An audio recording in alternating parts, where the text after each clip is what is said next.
অনেকদিন পর আপনাদের সাথে আবার ক্লাস হচ্ছে। মোটামুটি সপ্তাহ, মানে সপ্তাহ, দেড় সপ্তাহ বা 2 সপ্তাহের মতো হয়েছে ক্লাস করি নাই। তো আমরা আজকে যে টপিকটা শুরু করবো, আমাদের সর্বশেষ যে ক্লাসটা বাকি ছিল, অর্থাৎ হচ্ছে ক্লিপস টোফেলের সর্বশেষ যে 24 নম্বর ক্লাসটা, সেই ক্লাসটা আজকে আমরা করবো। তাহলে আমরা আজকে যে জিনিসগুলো করবো সেগুলো আমরা একটু দেখে আসি আজকে কোন টপিকটা আসলে আমরা করবো। ঠিক আছে? সো আর আশা করি আপনারা, হ্যাঁ আমি ভালো আছি, আর আপনারাও আশা করি ভালো আছেন সবাই। আজকে আমরা যে টপিকটা পড়বো সেটা আমরা একটু করে দেখে আসি আগে, কারণ টপিকটা শুরু করার আগে না বুঝলে আমরা বুঝতে পারবো না কোন টপিকটা আসলে বোঝাচ্ছি। দেখেন,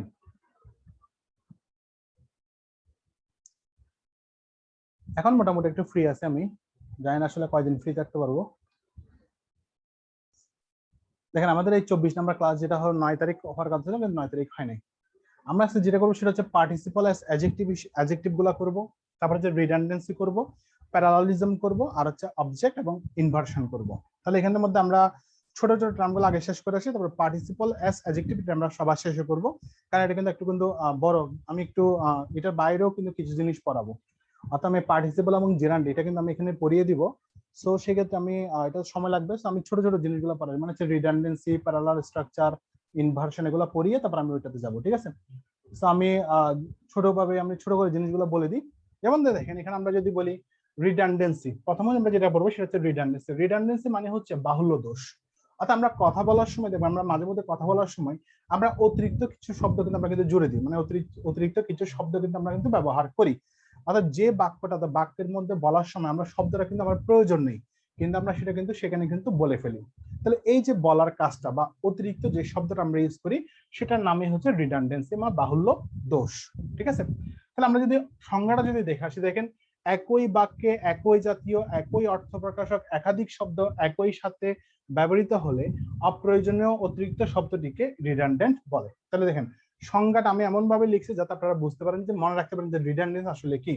তাহলে দেখে, এখানে একই বাক্যের মধ্যে কি হচ্ছে, একই বাক্যে একই জাতীয় একই অর্থ প্রকাশক একাধিক শব্দ একই সাথে ব্যবহৃত হলে অপ্রয়োজনীয় অতিরিক্ত শব্দকে রিডান্ডেন্ট বলে। মানে হচ্ছে অতিরিক্ত যে শব্দগুলো আমরা ইউজ করবো সেগুলো হচ্ছে রিডান্ডেন্সি বা বাহুল্য দোষ। তাহলে এখানে যে একই একই একই একই শব্দগুলো লিখলাম, আবার এখানে অপ্রয়োজনীয় এবং অতিরিক্ত দুটো তো একই জিনিস। তাহলে সংজ্ঞাটা এমন ভাবে লিখলাম যাতে আপনাদের মনে থাকে। বুঝতে পারছেন? তাহলে অতিরিক্ত শব্দ যেটা ব্যবহার করি, অর্থাৎ যেটা প্রয়োজন নেই, সেটাকে ব্যবহার করাকে বলা হয় রিডান্ডেন্ট। ঠিক আছে? আর এই যে রিডান্ডেন্টের যে সমস্যাটা তৈরি হয় সেটাকে বলা হয় রিডান্ডেন্সি।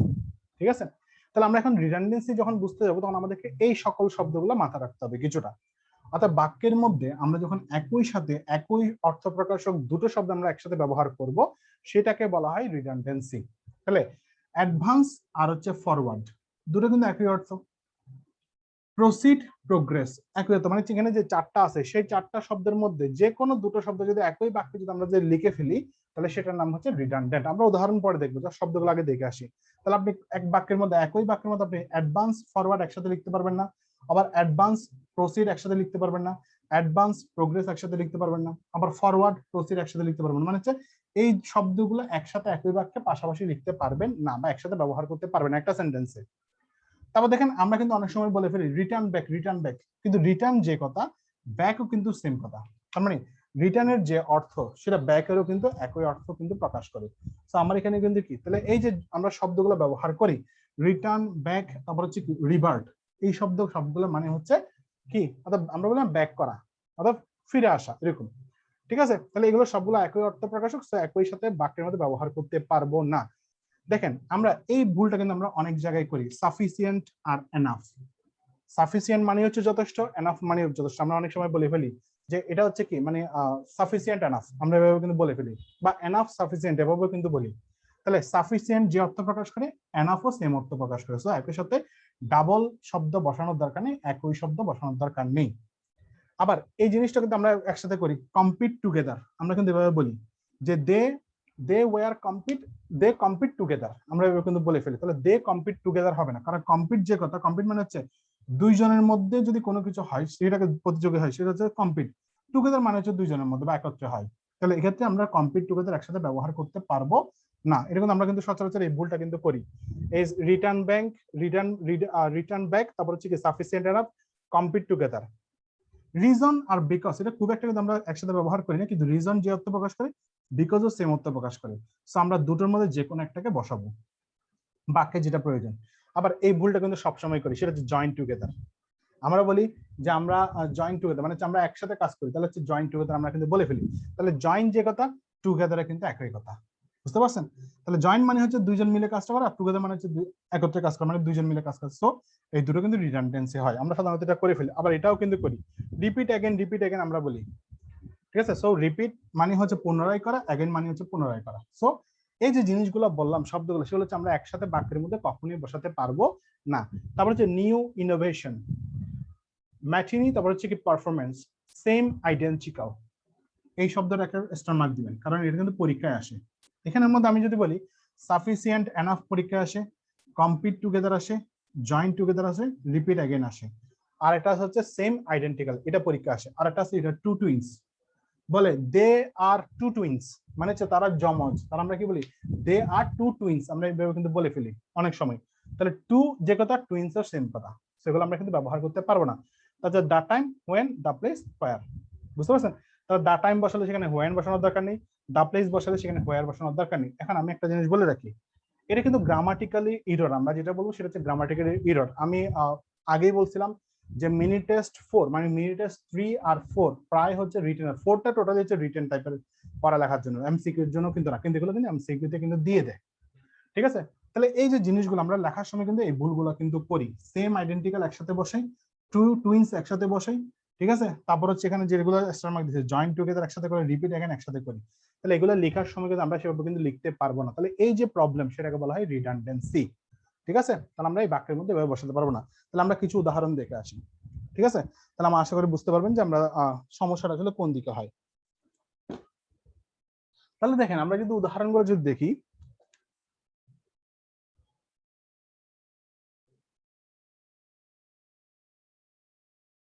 ধরেন আমরা একটা উদাহরণ দিই।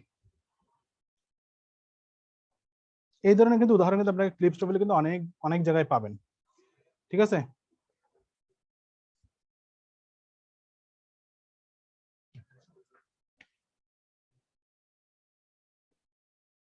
দা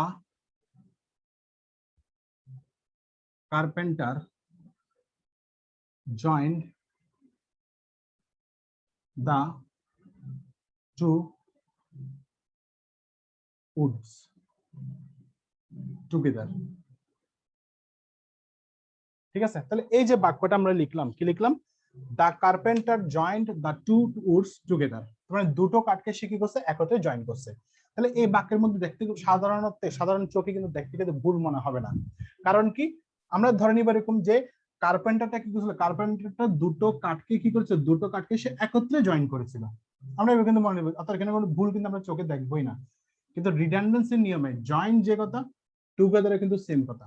সো আপনার এখান থেকে টুগেদার এবং জয়েন যেহেতু একই অর্থ প্রকাশক শব্দ, তা আমার এখান থেকে বাদ দিতে হবে। এখন যে কোনো একটা বাদ দিলে হবে না, যেটাকে বাদ দিলে আমার বাক্যটা সম্পূর্ণ থাকবে, অর্থাৎ যেটাকে বাদ দিলে আমার বাক্যের কোনো ইফেক্ট ফেলবে না, সেটাকে আমরা বাদ দিতে হবে। এখন আমরা যদি জয়েন যদি বাদ দিয়ে দিই, তাহলে বাক্যের মধ্যে কোনো ভার্ব থাকবে না, সেজন্য আমরা জয়েনকে কিন্তু বাদ দিতে পারবো না। আমরা যেটা বাদ দিতে পারবো সেটা হচ্ছে আমরা টুগেদারকে সরাসরি বাদ দিয়ে দিব, ঠিক আছে? তাহলে দা কার্পেন্টার জয়েন্ট দা টু উডস, জাস্ট এতটুকু আমার বাক্য শেষ, টুগেদার আর লেখার প্রয়োজন নেই, বুঝতে পারছেন? তারপর বলছিলাম কি দে কম্পিট টুগেদার এভাবে বলছিলাম। তাহলে দে কম্পিট টুগেদার, দে কম্পিট বললেই কিন্তু আমরা বুঝে যাই, সেখানে টুগেদার আর লেখার প্রয়োজন নেই। আর টুগেদার তো ভার্ব না, সেজন্য আমরা কম্পিটকে বাদ দিতে পারবো না।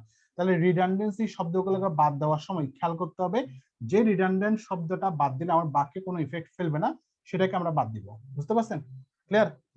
এই ধরনের কিন্তু আমরা রিডান্ডেন্সি কিন্তু অনেক জায়গায় কিন্তু পড়ে আসি। যেমন আমরা যদি বলি হি ডাজন্ট হার্ডলি কাম, ঠিক আছে? তাহলে নরমালি হি ডাজন্ট হার্ডলি কাম, তাহলে ডাজন্ট হচ্ছে কি নেগেটিভ, হার্ডলি নিজে হচ্ছে নেগেটিভ, সেখানে ডাবল নেগেটিভ করা এটা কিন্তু এক ধরনের রিডান্ডেন্সি। সো আমার এখানে হয় হি ডাজন্ট কাম লিখবো অথবা হি হার্ডলি কাম লিখবো। এখানে দেখেন আমি এখানে যে কোনো একটা বাদ দিতে পারতেছি, কারণ ডাজন্ট বাদ দিলে আমার হার্ডলিটাও কিন্তু অ্যাডভার্ব হিসেবে কাজ করবে, মেইন ভার্ব আছে।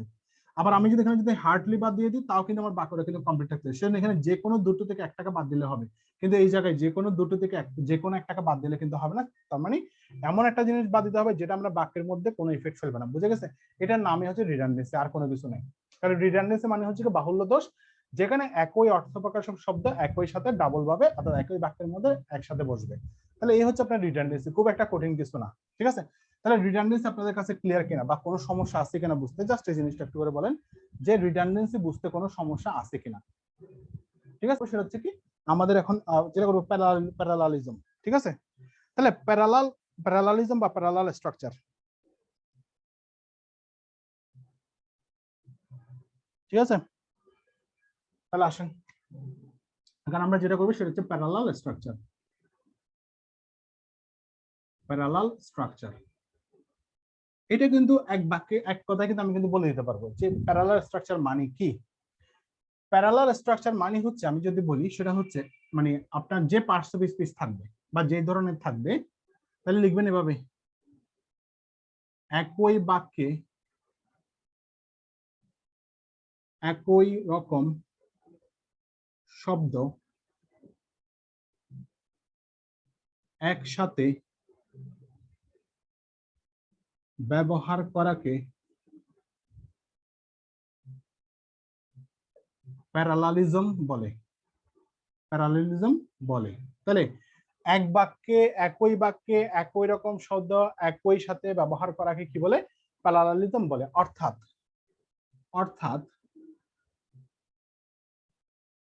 শব্দগুলো একই পার্টস অফ স্পিচ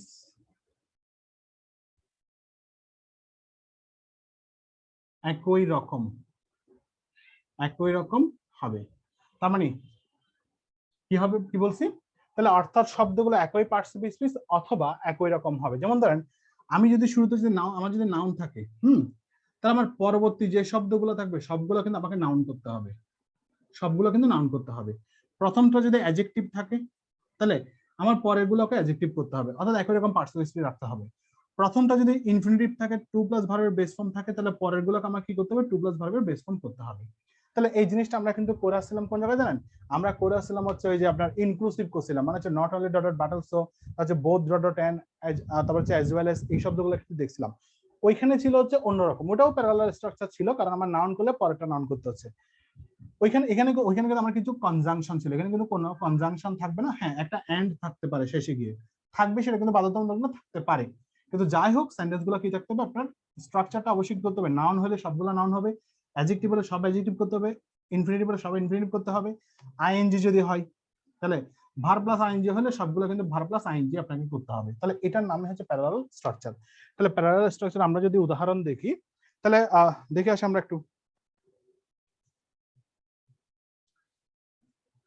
দেখেন তাহলে হচ্ছে কি আমরা একটা উদাহরণ যদি দেখি, দেখেন এখানে একটা দুইটা দিলে হয়, বেশি দেওয়ার দরকার নেই। যেমন Rahim, Rahim is rich, comma handsome, and many people like him। তাহলে বাক্যটাতে কিন্তু দেখতে মনে হবে ভুল নাই, কিন্তু আসলে ভুল আছে। দেখেন আমরা প্যারালাল স্ট্রাকচার যেটা বলছি, প্যারালাল স্ট্রাকচার মানে হচ্ছে রহিম ইজ, তাহলে পরবর্তী যে ভার্বের পরে যে শব্দগুলো থাকবে সেগুলো সাধারণত একই রকম রাখতে হয়। রিচ, হ্যান্ডসাম, আর একটা আছে মেনি পিপল লাইক হিম, ঠিক আছে? তাহলে এই যে জিনিসটা এখানে কিন্তু দেখতে কোনো ভুল নাই, কিন্তু আসলে প্যারালাল স্ট্রাকচারের ভুল। প্যারালাল স্ট্রাকচার কি বলছি? একই বাক্যে একই রকম শব্দ একই সাথে ব্যবহার করাকে প্যারালালিজম বলে, অর্থাৎ শব্দগুলো একই পার্টস অফ স্পিচ অথবা একই রকম হবে। তাহলে একই পার্টস অফ স্পিচ যেহেতু বলছি, তার মানে এখানে কি আছে? এখানে আমার রিচ হচ্ছে অ্যাডজেক্টিভ, এটা নিচে লিখি, লাইক হিম। আবার হ্যান্ডসামও কিন্তু অ্যাডজেক্টিভ, তাহলে অ্যাডজেক্টিভ কিন্তু পরে যেটা আছে এন্ড দিয়ে, যেটা পরে আছে মেনি পিপল লাইক হিম, এখানে পুরো একটা ক্লজ আছে। তাহলে আমার কিন্তু এই জিনিসটা কিন্তু প্যারালাল স্ট্রাকচার কিন্তু ফিল আপ কিন্তু করে নাই। তার মানে কি করছে? Rahim is rich, handsome and many people like him. এখন আপনারা বলতে পারেন তাহলে এখানে ভুলটা কেন ধরবো? ভুল হচ্ছে প্যারালাল স্ট্রাকচারের ভুল, বুঝতে পারছেন? ভুলটা হচ্ছে প্যারালাল স্ট্রাকচারে ভুল। প্যারালাল স্ট্রাকচার অনুযায়ী হচ্ছে কি অ্যাডজেক্টিভ অ্যাডজেক্টিভ পরেরটা অ্যাডজেক্টিভ করতে হবে। যেহেতু এখানে একটা কনজাংশন থাকতে পারে নাও থাকতে বলছি, যেহেতু কনজাংশন আছে তো আমাকে সবগুলো কিন্তু একই স্ট্রাকচারে লিখতে হবে। ঠিক আছে, তাহলে এখানে ক্লজ না করে আমাকে এমন একটা শব্দ বসাতে হবে যেটা অ্যাডজেক্টিভ তৈরি হয়। ঠিক আছে, তাহলে আমরা যখন যদি বলি রহিম ইজ রিচ হ্যান্ডসাম এন্ড আমরা এই মেনি পিপল লাইক হিম, এই অংশটার পরিবর্তে আমরা যদি এখানে যদি বলতাম পপুলার, ঠিক আছে, তাহলে আমার বাক্যটা কি হতো তখন আমরা কিন্তু সেটা কিন্তু অ্যাডজেক্টিভ হতো। তাহলে দেখেন তো অ্যাডজেক্টিভ অ্যাডজেক্টিভ অ্যাডজেক্টিভ আছে কিনা, তাহলে অ্যাডজেক্টিভ অ্যাডজেক্টিভ অ্যাডজেক্টিভ যেহেতু আছে তো সেটাকে আমরা প্যারালাল স্ট্রাকচার তৈরি করে নিলাম।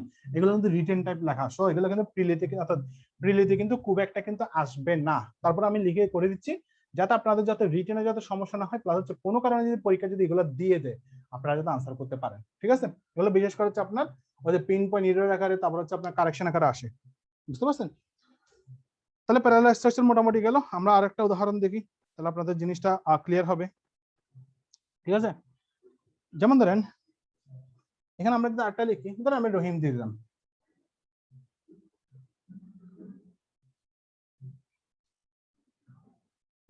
রহিম ইজ এ লয়ার, আগের মতোই দিচ্ছি, রহিম ইজ এ লয়ার। তারপর ধরেন এ politician, A politician and he teaches, লিখলাম এভাবে। ঠিক আছে, তাহলে দেখেন রহিম ইজ আ লয়ার, আমি অন্য কালি ইউজ করি তারপরে বুঝতে সুবিধা হবে। তাহলে রহিম ইজ আ লয়ার, হ্যাঁ, তাহলে দেখেন রহিম ইজ এ লয়ার, তাহলে এখানে এ লয়ার আছে, তার মানে কি এখানে নাউন আছে, আবার কি আছে এ পলিটিশিয়ান আছে, তাহলে এখানেও নাউন আছে। আর যদি এই সহ যদি কাউন্ট করি তাহলে হচ্ছে নাউন ফ্রেজ আছে, এখানে নাউন ফ্রেজ আছে। তাহলে আমরা এখানে কি আছে হি টিচেস, এখানে কিন্তু আবার একটা ক্লজ চলে আসে, তার মানে এখানে হি টিচেস এখানে লেখা যাবে না, কারণ এটাও noun, lawyer noun, politician noun, তো আমাকে এখানে একটা শব্দ বসাতে হবে যেটা আমার নাউন হয়। তাহলে হি টিচেস না লিখে আমরা যদি টিচার লিখি তাহলে আমাদের শব্দটা কিন্তু কি হয় নাউন হয়। তাহলে এখানে দেখেন Rahim is a lawyer, a politician and teacher. Clear? এতটুকু পর্যন্ত কোনো সমস্যা আছে বলেন? এখন বুঝতে পারছেন যে প্যারালাল স্ট্রাকচার জিনিসটা কি, অর্থাৎ শব্দগুলো একই বাক্যের মধ্যে একই জাতীয় শব্দগুলো সিরিয়ালে যদি বসাইতে হয় তাহলে সেটার নাম হচ্ছে কি, সেটার নামই হচ্ছে আপনার প্যারালাল স্ট্রাকচার বা প্যারালালিজম। এই যে স্ট্রাকচারটা noun noun noun adjective adjective সেগুলোর নামই হচ্ছে প্যারালাল স্ট্রাকচার। বলেন এই বাক্য মানে এই বাক্যটা কি সমস্যা আছে কিনা বা বুঝতে সমস্যা হয়েছে কিনা, একটু দ্রুত রেসপন্স করেন কারণ আজকে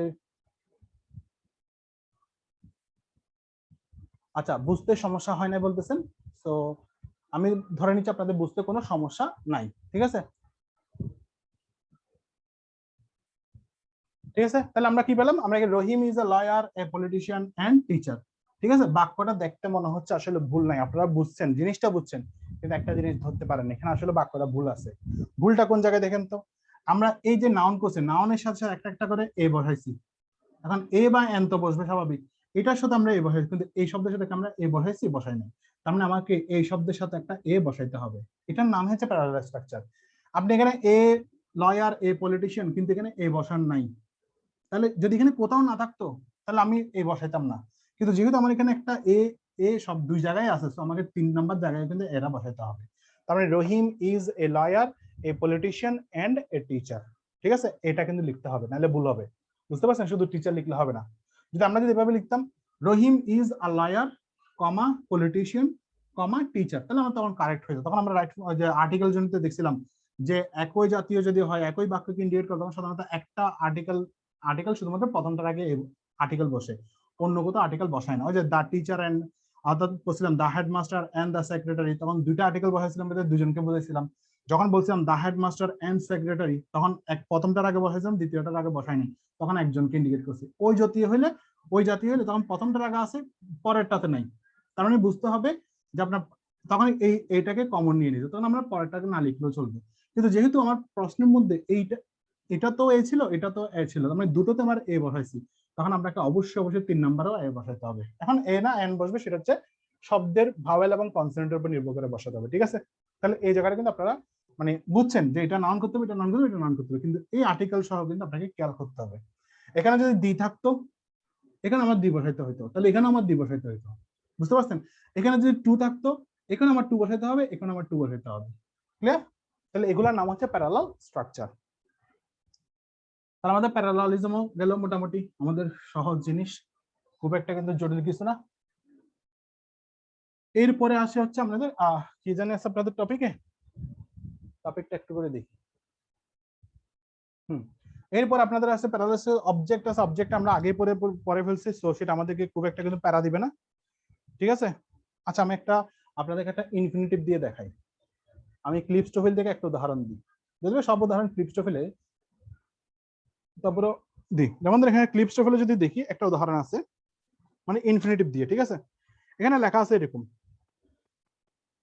she likes to fish, she likes to fish, কমা লেখা আছে swim and surfing, ঠিক আছে। তাহলে কি she likes to fish, swim and surfing, ঠিক আছে। তাহলে এখানে দেখেন টু ফিনিশ আছে, একটা সুইম আছে, ভার্বের বেস আইএনজি এখানে আছে, তাহলে তিন রকমের অপশন। তাহলে আমরা কি করব, তাহলে আমরা যেটা করতে হবে আমাদেরকে দেখতে হবে প্রথমটা কোন ফরম্যাটে আছে। যেহেতু প্রথমটা ইনফিনিটিভ ফরম্যাট আছে, সো আমাকে পরের সবগুলো কিন্তু ইনফিনিটিভ ফরম্যাট করতে হবে। তাহলে আমরা কি করব, আমরা এই জায়গা থেকে যেটা করব, টু ফিনিশ তো আমার এখানে আছে, সো দরকার নেই। তাহলে আমরা এখানে যেটা করব, টু সুইম করতে হবে আমাকে, অর্থাৎ এটা ইনফিনিটিভ, প্রথমটা ইনফিনিটিভ, ভার্বের পরের অংশটা প্রথম ইনফিনিটিভ, সো পরের গুলো ইনফিনিটিভ করতে হবে। তাহলে এন্ড টু সার্ভ করতে হবে, ঠিক আছে, বুঝতে পারছেন। ইনফিনিটিভ, তাহলে এটাও ইনফিনিটিভ হলো, এখন এটাও ইনফিনিটিভ, তার মানে আমার প্যারালাল স্ট্রাকচারটাতে ফিল আপ করছে, বুঝতে পারছেন। তাহলে ভার্বের পরের অংশটা যে ধরনের থাকবে প্যারালাল স্ট্রাকচারে, সেম ফরম্যাট কিন্তু আপনারা সব জায়গায় কিন্তু করতে হবে। এখানে যদি টু ফিনিশ, এখানে যদি ফিনিশিং থাকতো, টু না থাকতো, তাহলে আমরা এখানে সুইমিং করতাম, এখানে সার্ফিং করতাম। এখানে যেহেতু টু ফিনিশ আছে, তো আমাকে এখানে টু সুইম টু সার্ভ করতে হবে, অর্থাৎ প্রথম টার্নে যে বাকিগুলো নির্ধারণ হবে, বুঝতে পারছেন। তাহলে এই হচ্ছে মোটামুটি প্যারালাল স্ট্রাকচার। এখন আমরা যাব হচ্ছে আমাদের কি জানি আছে অবজেক্ট। অবজেক্টে বোঝানোর কিছু নেই, এটা আমরা আগেই বুঝে আসছি। ওই যে অবজেক্ট মানে হচ্ছে ওটার যে direct object, indirect object, so সেটাকে আমরা পরে আসছি, সেটা আমাদের দরকার নেই, ঠিক আছে। এখন আমরা যেটা পড়বো সেটা হচ্ছে ইনভার্সন, ঠিক আছে। এখন আমরা যেটা পড়বো সেটা হচ্ছে ইনভার্সন। ইনভার্সন জিনিসটা কিন্তু খুবই সহজ, এটা আপনারা আগেও পড়েছেন এবং আমি আগেও কয়েকবার বলছি। ইনভার্সন, ঠিক আছে, অর্থাৎ ইনভার্স করা, ঠিক আছে। ইনভার্স করা মানে হচ্ছে উল্টানো, মানে হচ্ছে সিস্টেম করা আর কি, আসলে যেটা বলবো। তাহলে সেটা হচ্ছে ইনভার্সন শব্দটাকে আমরা যদি বুঝার আগে আমরা প্রথমত কিছু শব্দ দেখে আসি।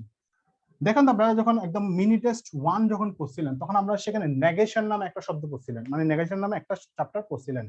সেখানে ছিল এরকম যে নেগেটিভ শব্দগুলো আমরা ব্যবহার যদি করি, সেখানে অন্য কোনো নেগেটিভ শব্দ বসানো যায় না। আমরা নেগেশন করার নিয়ম ছিল কি, কোনো একটা শব্দকে, কোনো একটা বাক্যকে নেগেটিভ করতে হলে সেখানে আমরা কি করছি, আমরা অক্সিলিয়ারি পরে নট বসিয়ে দিই, অথবা অক্সিলিয়ারি না থাকলে ডু ডাজ ডিড নিয়ে এসে আমরা নট করে, অথবা do does did plus not plus verb লিখে ফেলি, তাহলে নেগেশন হয়ে যেত। সেখানে আমরা আরেকটা জিনিস করছিলাম, যদি কোনো বাক্যের মধ্যে নেগেটিভ শব্দগুলো যদি বাক্যের মধ্যে বসে, তাহলে সেখানে কিন্তু অন্য কোনো নেগেটিভ শব্দ বসবে না, যেটা আমি শুরুতে বলছিলাম রিডান্ডেন্সির সময়। সেটা ছিল কি, যেমন ধরেন I do not hardly, I do not না, ধরেন এখানে ওটাই দিই যে বাক্যটা দিয়েছিলাম, হি ডাজন্ট হার্ডলি কাম, এভাবে দিলাম, ধরেন হার্ডলি কাম, ঠিক আছে। এখন দেখেন এই বাক্যটার মধ্যে আমরা এই যে ডাস নট বসাইছি, এখানে হার্ডলি নিজেই নেগেটিভ, আমরা এখানে ডাস নট বসানোর প্রয়োজন নেই। যদি ডাস নট না বসাই, তাহলে আমরা এখানে ভার্বের সাথে কি হবে, ভার্বের সাথে এস বাই যোগ করতে হবে, তাহলে কামস হবে, তাহলে হি হার্ডলি কামস হবে। যদি ডাস নট বসাই, তাহলে হার্ডলি বসবে না, তাহলে কি হবে, হি ডাজন্ট কাম হবে, তখন কামস হবে না, এটা আমরা জানি। তাহলে এই যে ডাজন্ট বসাইছিলাম, তখন হার্ডলি বসালে আমার এখানে আর কোনো নেগেটিভ শব্দ বসাইতে পারবো না, বলছিলাম নেগেশনের ক্ষেত্রে। তাহলে এই যে হার্ডলি শব্দটা পেলাম, সেটা হচ্ছে নেগেটিভ। তাহলে এই যে নেগেটিভ শব্দগুলো আমরা ওই সময় বলছিলাম নেগেটিভ করার জন্য, আর এখন করবো হচ্ছে সেই নেগেটিভ শব্দগুলোকে আমরা ইনভার্সন করবো। তাহলে নেগেটিভ শব্দগুলো কি কি ছিল, সেটা হচ্ছে হার্ডলি, রিয়ালি, বেয়ারলি, স্কার্টসলি, ঠিক আছে, নেভার এগেইন, নট এগেইন, ঠিক আছে। এই জাতীয় আমরা নেগেটিভ শব্দগুলো দেখছিলাম। তাহলে হচ্ছে hardly, really, barely, scarcely, never again, তারপর হচ্ছে নট এগেইন। এই শব্দগুলো যদি কোনো সেন্টেন্সে যদি বাক্যের শুরুতে বসে, যদি বাক্যের শুরুতে যদি চলে আসে, এই বাক্য শব্দগুলো বাক্যের শুরুতে আসলে এরপরে অবশ্যই আমাকে অক্সিলারি সহ নিয়ে আসতে হবে। তাহলে এরপরে সবসময় অক্সিলারি ভার্ব চলে আসবে। তাহলে এরপরে সবসময় অক্সিলারি ভার্ব বসবে, প্লাস এখানে সাবজেক্ট বসবে, প্লাস এখানে মেন ভার্বটা বসবে।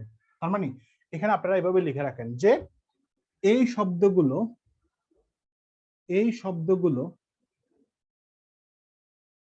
বাক্যের শুরুতে বসলে অক্সিলিয়ারিকে সাবজেক্টের আগে নিয়ে আসে। জাস্ট এই জিনিসটা লিখে রাখেন, কারণ কারেকশনের মধ্যে আগে নিয়ে আসে। ঠিক আছে, কারেকশনের মধ্যে কিন্তু আপনাকে কিন্তু এই ধরনের একটা কিন্তু আপনারা পাবেন এক্সারসাইজ করার সময়। তাহলে হার্ডলি, রিয়ারলি, বেয়ারলি, স্কার্সলি, আরেকটা আছে সেলডম। ঠিক আছে, এখানে লিখে দিই সেলডম, অর্থাৎ নেগেটিভ জাতীয় শব্দগুলো। তাহলে hardly, rarely, barely, scarcely, seldom, never again, not again.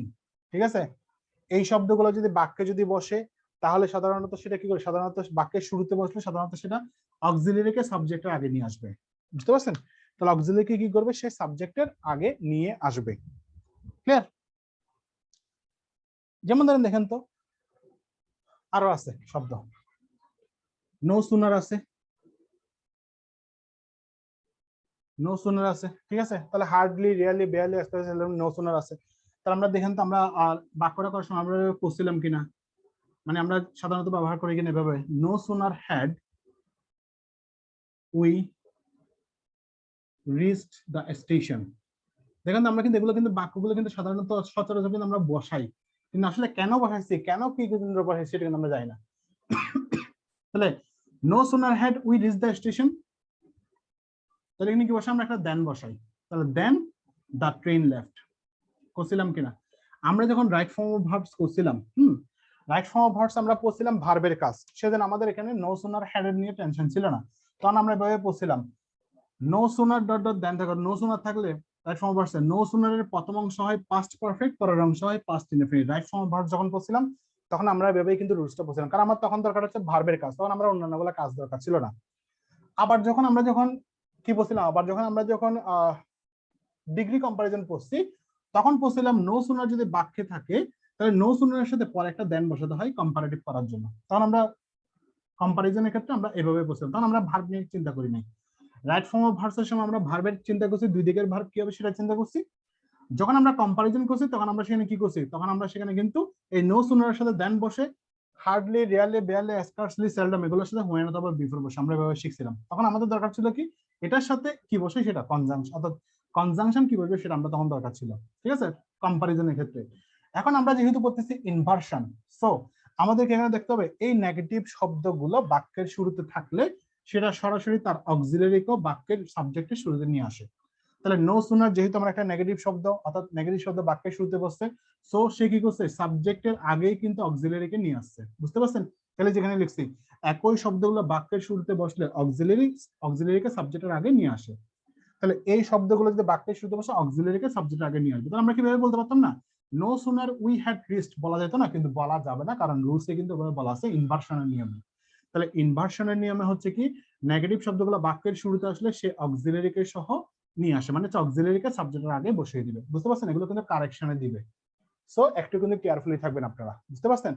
তাহলে দেখেন আমরা একটা সেন্টেন্সের মধ্যে কয়টা গ্রামার শিখছি। আমরা একটা সেন্টেন্সের মধ্যে গ্রামার শিখছি রাইট ফর্ম অফ ভার্বস, তারপরে যে কম্পারিজন, এখন করছি ইনভার্সন, আরো অনেক গ্রামার আছে এখানের মধ্যে, আমি এগুলোতে যাচ্ছি না। ঠিক আছে, তাহলে বুঝতে পারছেন এবার যে একটা বাক্যের মধ্যে কত ধরনের গ্রামার আমরা ইউজ করে, আসলে কিন্তু আমরা অত কিছু যে চিন্তা করি না, আমরা যেটা চিন্তা করি সেটা একটাই চিন্তা করি।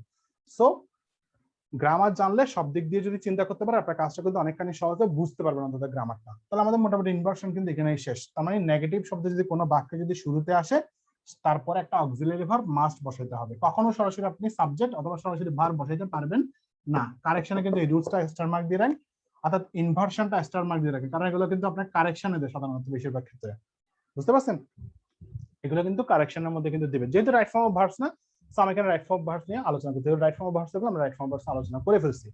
বুঝতে পারছেন? তাহলে এই হচ্ছে আপনাদের ইনভার্সন, আর কিছুই না, জাস্ট নামটা ভিন্ন, কাজগুলো আমরা আগে করে আসছি কিন্তু আমরা স্পেসিফিক ভাবে আসলে কাজটা করিনি। ক্লিয়ার? তাহলে আমাদের ইনভার্সন আর কোনো কোশ্চেন আছে কিনা? এবার যাবতীয় যত ধরনের নেগেটিভ শব্দ শুরুতে দেখবেন আপনারা অবশ্যই মাথা রাখবেন যে তার অক্সিলারিকে সহ সে আগে কি নিয়ে আসবে, অক্সিলারিকে সহ সে আগে নিয়ে আসবে। মাঝখানে বসলে কিন্তু আমাদের এই নিয়মটা ফলো করবে না। যেমন আমরা লিখছিলাম হি হার্ডলি কামস, সেখানে কিন্তু আমাদের অক্সিলারি কিন্তু দরকার নাই। সো আমরা এখানে কিন্তু টেনশন নেই, কিন্তু যখন বাক্যের শুরুতে চলে আসবে তখনই মাথা রাখবেন সে অক্সিলারিকে সহ নিয়ে আসবে। ক্লিয়ার? এখন বলে এর মধ্যে আপনাদের কোনো সমস্যা আছে কিনা, মানে ইনভার্সনের ক্ষেত্রে?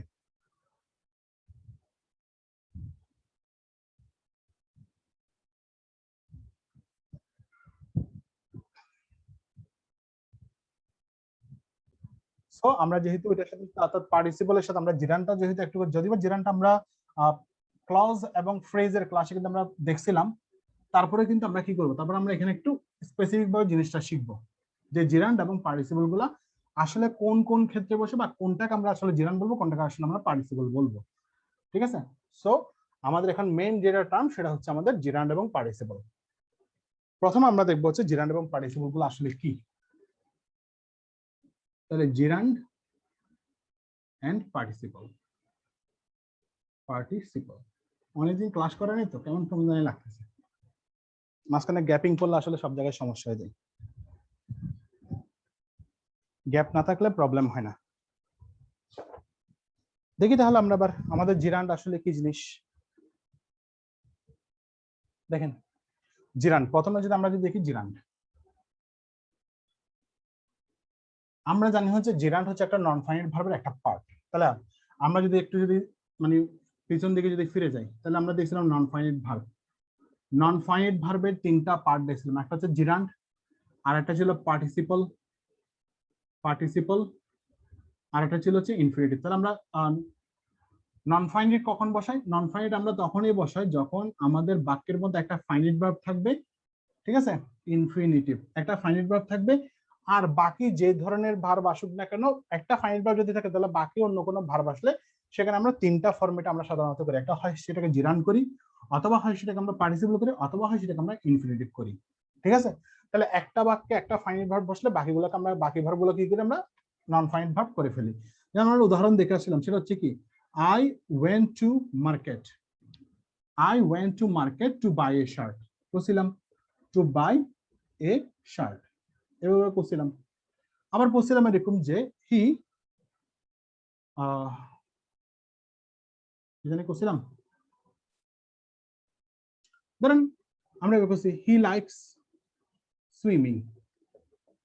he likes swimming, ঠিক আছে, আমরা এভাবে বলছিলাম।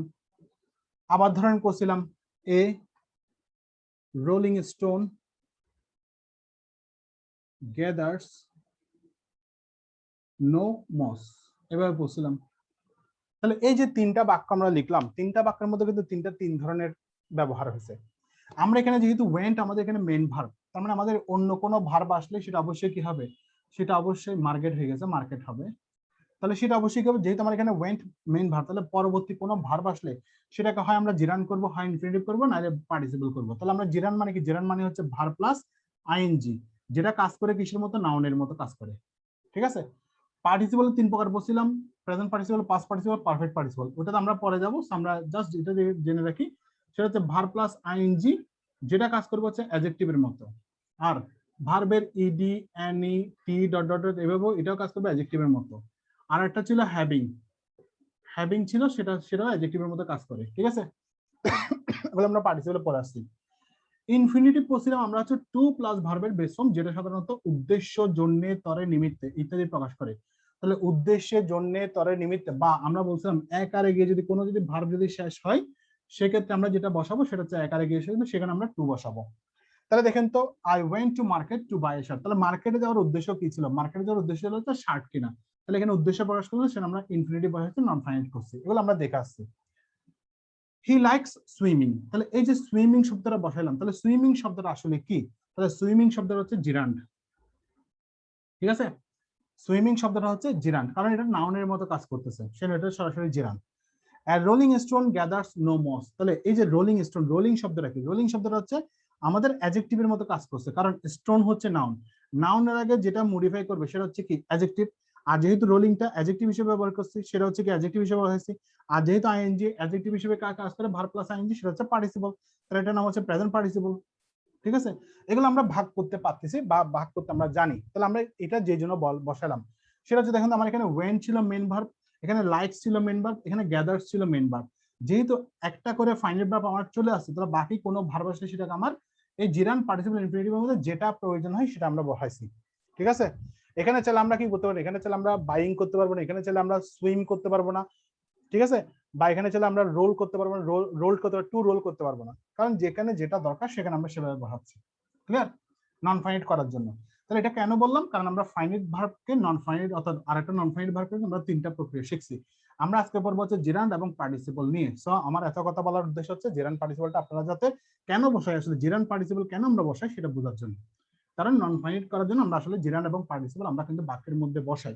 তাহলে এখন আমরা আসলে জিরান্ড আসলে জিনিসটা কি একটু আগে বলছি। ঠিক আছে, সো আমরা যদি দেখি জিরান্ড আসলে জিনিসটা কি, জিরান্ড শব্দটা যদি বলি, জিরান্ড শব্দটা হচ্ছে ক্রিয়া বিশেষ্য। ক্রিয়া বিশেষ্য তার মানে হচ্ছে কি, আমরা একটু আগে লিখছি সেটা হচ্ছে কি, জিরান্ড মানে হচ্ছে কি, জিরান্ড মানে হচ্ছে ভার্ব প্লাস আইএনজি। তাহলে ভার্ব প্লাস আইএনজি মানে হচ্ছে ভার্বের সাথে আইএনজি যোগ করা। তাহলে যেহেতু ভার্বের সাথে আইএনজি যোগ করে সেটা একটা ভার্বের মতো কাজ করে, তার মানে সেটা কিসের মতো কাজ করে, সেটা কাজ করে হচ্ছে ভার্বের মতো। আবার সেটা কিসের মতো কাজ করে, সেটা কাজ করে হচ্ছে নাউনের মতো। ঠিক আছে, তাহলে যেহেতু একই শব্দ দুইটার মতো কাজ করে, ভার্বেরও কাজ করে আবার সেটা কি নাউনেরও কাজ করে, সেই জন্য এটার নাম হচ্ছে ক্রিয়া বিশেষ্য। কারণ আমরা জানি ভার্ব মানে হচ্ছে ক্রিয়া, নাউন হচ্ছে বিশেষ্য, তাহলে জিরান মানে হচ্ছে ক্রিয়া বিশেষ্য। বুঝতে পারছেন? তাহলে এই যে জিরান শব্দটা পেলাম, তাহলে জিরান শব্দটা আমরা কখন কিভাবে কোথায় বসাবো, প্রশ্ন এটা আসবে না যে জিরানটা আমরা আসলে কখন কোথায় কিভাবে বসাবো। ঠিক আছে, দেখেন তাহলে জিরান আমরা যেখানে বসাবো, প্রথমত হচ্ছে এই স্টার মার্ক দিয়ে একটা জিনিস লিখবেন, নাউন এর স্থলে, নাউনের স্থলে জিরান্ড বসে, জিরান্ড বসে। তাহলে নাউনের স্থলে জিরান্ড বসে। এখন আমরা যদি দেখি নাউনটা আসলে কোন কোন জায়গায় বসে, তাহলে বলছি নাউনের স্থলে জিরান্ড বসে, তাহলে নাউন যেখানে বসতে পারে সেখানে জিরান্ডও বসতে পারে। যদি সেখানে যে নাউনের স্থলে যদি আপনি ভার্ব প্লাস আইএনজি যদি প্রয়োজন হয়, তাহলে সেখানে আমরা কি বসাবো, জিরান্ড বসাবো। বুঝতে পারছেন? তাহলে নাউন যেখানে যেখানে বসে, নাউন কোন কোন জায়গায় বসে, আমরা নাউনের কিছু বসানোর স্থান দেখে আসি। আমরা প্রথম নাউন যখন পড়ছিলাম তখন সেখানে আমরা পড়ছিলাম নাউন কোথায় বসে, সাবজেক্টের স্থলে, সাবজেক্টের স্থলে নাউন বসে। ঠিক আছে, তাহলে নাউন সাবজেক্টের স্থলে বসে, তাহলে আমরা লিখছিলাম রহিম ইজ এ গুড বয়, বলছিলাম রহিম ইজ এ গুড বয়, বলছি না? তাহলে এই যে রহিম, তাহলে রহিম শব্দটা ছিল সাবজেক্ট পজিশনে, তাহলে সাবজেক্ট পজিশনে যে নাউন বসে সেখানে জিরান্ড বসতে পারে। তাহলে আমরা যদি লিখি swimming is a good exercise, তাহলে যখনই আপনি দেখবেন সাবজেক্ট পজিশনে কোনো ভার্ব প্লাস আইএনজি আছে, তার মানে বুঝে নেবেন সেটা অবশ্যই অবশ্যই জিরান্ড হবে, এটা কখনোই পার্টিসিপল হওয়া সম্ভব না। ঠিক আছে, তাহলে এটা অবশ্যই কি হবে, জিরান্ড হবে। যদি সাবজেক্ট পজিশনে যদি বসে সেটা অবশ্যই অবশ্যই জিরান্ড হবে। আমরা 2 নম্বর পড়ছিলাম নাউনের অবস্থানের ক্ষেত্রে, 2 নম্বর পড়ছিলাম সেটা হচ্ছে কি, অবজেক্টের স্থলে নাউন বসে, অবজেক্টের স্থলে নাউন বসে। তাহলে যেহেতু অবজেক্টের স্থলে আমরা নাউন বসাই, তাহলে সেক্ষেত্রে আমরা কি বসবো, তাহলে অবজেক্টের স্থলে আমাদের জিরান বসতে পারে। তাহলে একটু আগে যেটা লিখছিলাম সেটা হচ্ছে কি, হি লাইকস সুইমিং। ঠিক আছে, তাহলে দেখেন তো অবজেক্টের স্থলে, তাহলে অবজেক্ট পজিশনে যদি বসে তাহলে সেখানে আমরা কি বসাবো, জিরান বসাবো। তাহলে হি লাইকস সুইমিং, হ্যাঁ আমরা যদি প্রশ্ন করি, ভার্বকে যদি প্রশ্ন করি সে কি পছন্দ করে, তাহলে সে কি পছন্দ করে, সে সুইমিং করতে পছন্দ করে। তাহলে সুইমিং করতে পছন্দ করে, তাহলে সুইমিং এখানে অবজেক্ট হিসেবে পাচ্ছি, তার মানে অবজেক্ট পজিশনে যা বসে সেটাই হচ্ছে জিরান। বুঝতে পারছেন, সেটাই হচ্ছে জিরান। আমি সহজটা বলে দিব, সহজটা কিভাবে মনে রাখবে সেটা বলে দিব। ঠিক আছে, তাহলে হি লাইক সুইমিং, তার হচ্ছে কি যে swimming is a good exercise. এখন দেখেন আমরা যখন নাউন ফ্রেজ আইডেন্টিফিকেশন করছিলাম তখন আমরা সেখানে একটা শব্দকে রিপ্লেস করছিলাম, মনে আছে? নাউন ফ্রেজটাকে আমরা আইডেন্টিফাই করার জন্য আমরা একটা শব্দ রিপ্লেস করছিলাম, সেটা হচ্ছে কি, সেটা ছিল হচ্ছে আমাদের ইট। তাহলে কোন একটা নাউন ফ্রেজকে ইন্ডিকেট করার জন্য বা নাউন ফ্রেজকে বোঝার জন্য সেখানে আমরা একটা শব্দ দিয়ে ইন্ডিকেট করছিলাম, সেটা হচ্ছে ইট। তাহলে এখানেও যদি দেখেন আমরা জিরান্ডের স্থলে যদি ইট বসাই তাহলে সেটা কিন্তু বাক্যটা কিন্তু ঠিক থাকে, যেমন it is a good exercise, তাহলে বাক্যটা ঠিক আছে। He likes swimming, he likes it, it দিয়ে কিন্তু আমরা কিন্তু এগুলো কি করতে পারি, রিপ্লেস করতে পারতেছি। যেহেতু ইট দিয়ে আমরা রিপ্লেস করতে পারি সেজন্য এগুলোকে বলা হবে জিরান, যেহেতু নাউনের স্থলে বসতেছে। নাউন এবং নাউন ফ্রেজকে যেহেতু আমরা ইট দ্বারা কি করতে পারি, ইট দ্বারা আমরা রিপ্লেস করতে পারি, সেম ভাবে জিরানকে আমরা নাউন দ্বারা ইট দ্বারা কিন্তু কি করতে পারি, রিপ্লেস করতে পারি। তাহলে যেহেতু এগুলো না সাবজেক্ট পজিশন এবং অবজেক্ট পজিশন অর্থাৎ নাউনের পজিশনে বসতেছে, তার মানে এই সকল ভার্বগুলো নাউনের মতো কাজ করতেছে, আর নাউনের মতো যে ভার্বগুলো কাজ করে ভার্ব প্লাস আইএনজি সেটাকে বলা হয় জিরান। বুঝতে পারছেন এবার? তাহলে আমরা প্রথম দুটো জিনিস পেলাম, সেটা হচ্ছে নাউনের স্থলে জিরান বসে, আর একটা পেলাম হচ্ছে কি অবজেক্টের স্থলে জিরান বসে। এতটুকু পর্যন্ত ক্লিয়ার কিনা, বা এতটুকু পর্যন্ত কোনো প্রশ্ন আছে কিনা, জাস্ট এই জিনিসটা একটু জানাবেন। আপনাদের মেইন কিন্তু এই দুটো জায়গা, ঠিক আছে, অর্থাৎ অবজেক্ট স্থলে আর হচ্ছে কি, আর একটা হচ্ছে আপনার সাবজেক্ট স্থলে। বুঝতে পারছেন?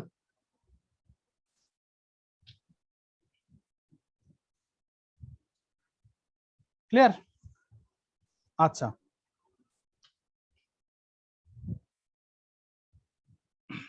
ধন্যবাদ। তাহলে তাহলে এখন আমরা দেখে আসি কিছু কিছু শব্দের পর আমাদেরকে জিরান বসাতে হয়, মানে কিছু কিছু শব্দের পর আমাকে বাধ্যতামূলক কিন্তু জিরান বসাতে হয়, সেই শব্দগুলো আমরা একটু দেখে আসি।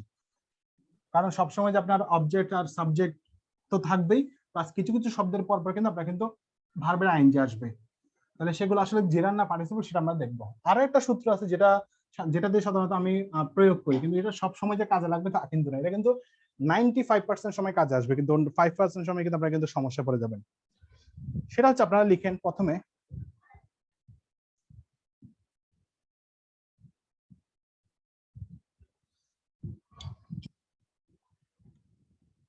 লিখেন সেটা হচ্ছে শব্দগুলো লিখবেন হচ্ছে কি, হ্যাঁ প্রথমে লিখেন মাইন্ড,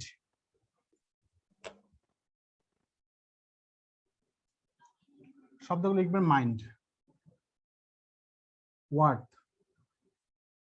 ওট যাই বলেন, তারপর হচ্ছে কি কান্ট হেল্প অথবা কুডন্ট হেল্প। ওই যে আমরা আইএনজি বসাইছিলাম, ক্যানট হেল্প বা কুড নট হেল্প এর পরে ভার্বের আইএনজি বসেছিলাম। তারপর লিখেন হচ্ছে look forward to, look forward to. তারপর লিখবেন হচ্ছে confess to, confess to, object two.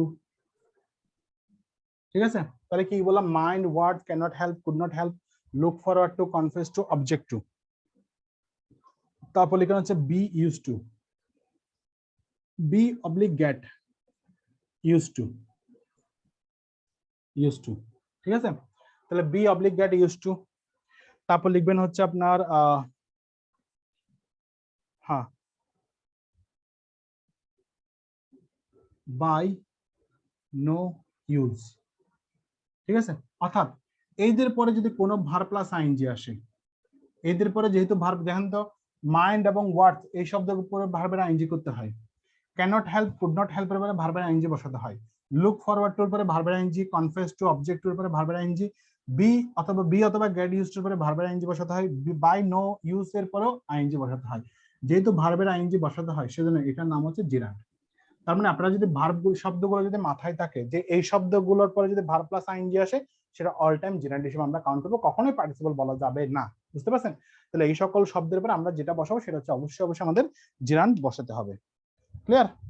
তাহলে এখন উদাহরণ দেখেন, এখন উদাহরণ খেয়াল করে আমরা উদাহরণগুলো যদি দেখি তাহলে আমাদের জিনিসটা অনেকখানি ক্লিয়ার হবে। যেমন ধরেন দেখেন,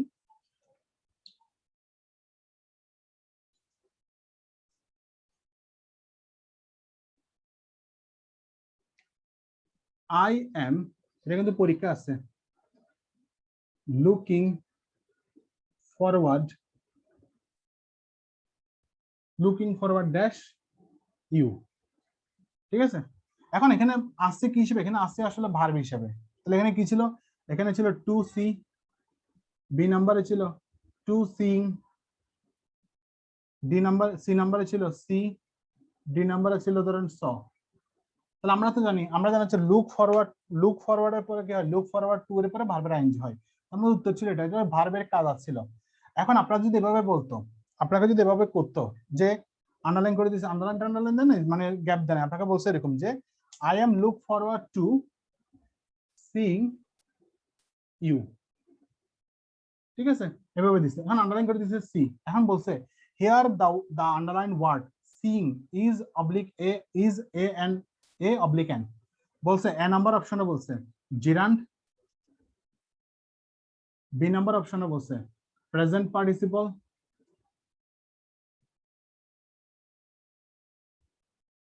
সি নাম্বার বলছে ইনফিনিটিভ, ইনফিনিটিভ, ডি নাম্বারে ধরেন বলছে নাম, ধরলাম। তাহলে আপনার এখানে কি বলতে হবে, এখন যারা এই জিনিসটা বুঝবে না যে এই শব্দগুলোর পরে ভার্ব প্লাস আইএনজি আসলে সেটা অল টাইম জিরান্ড হয়, তখন তারা কিন্তু আনসার করতে পারবে না। তাহলে I am look forward to seeing you, তাহলে এখানে সিইং শব্দ যেহেতু লুক ফরওয়ার্ড টু আছে, আমরা একটু আগে পড়া সেটা হচ্ছে লুক ফরওয়ার্ড টু এর পরে ভার্ব আসলে সেটা জিরান্ড হয়, তো আমার এখানে আনসার হবে জিরান্ড। বুঝতে পারছেন? তাহলে এই জাতীয় শব্দগুলো যদি আসে তাহলে আমরা অবশ্যই মাথায় রাখবেন এদের পরের ভার্ব সবসময় কি করতে হবে, আপনাকে আইএনজি করতে হবে। যেমন ধরেন I am used to going there, I am used to going there, তাহলে এটা ছিল ভার্বের কাজ, আসলে এটা ছিল ভার্ব। আমরা পড়েছিলাম ইউজড টু এর পরে ভার্বের বেস ফর্ম হয়, কিন্তু বি অথবা গেট ইউজড টু থাকলে ভার্বের আইএনজি ফর্ম হয়। তাহলে এই যে আইএনজি, এখন আপনাকে কিন্তু ভার্ব খুঁজতে বলা নাই, আপনাকে বলছে জিরান্ড পার্টিসিপল নাকি ইনফিনিটিভ খুঁজতে, তাহলে এটার নাম অবশ্যই কি হবে, এটার নাম অবশ্যই জিরান্ড হবে। কারণ আমরা জানি কি বি ইউজড টু অথবা গেট ইউজড টুর পরে যে ভার্বটা আসবে আইএনজি সেটা অবশ্যই জিরান্ড হবে। বুঝতে পারছেন? এখন আমরা করতেছি জিরান্ড এবং পার্টিসিপলের কি মানে আইডেন্টিফিকেশন, আর কিছুই না। এটা কিন্তু আমরা কিন্তু ক্লজ এবং ফ্রেজে কিন্তু আমরা পড়ে আসছি। তারপর আমরা আরেকটা জিনিস আরেকটু বোঝাচ্ছি। ক্লিয়ার? তাহলে এবার আসেন আমরা যদি করি, আমরা এখন যেটা করব সেটা হচ্ছে মানে জিরান এখানে বসছে সেখানে জিরান ফ্রেজ বসতে পারে না, তাহলে জিরান ফ্রেজ যাই বসুক, আমি এখানে 3-4টা শব্দ 3-4টা বাক্য লিখতেছি, সেগুলো আপনারা আইডেন্টিফাই করতে পারেন কিনা দেখেন। এটা যদি আমি একটু আগে বলে দিছি, সুইমিং ইজ আ গুড, হ্যাঁ এখন তো তোরাই খাওয়াবি। হ্যাঁ আই লাইক সুইমিং, না আমি তোদের এগুলো খাওয়াবো, দুইটা পারবেন, আমি আমি বলে খাবো দিছি না। আগেই।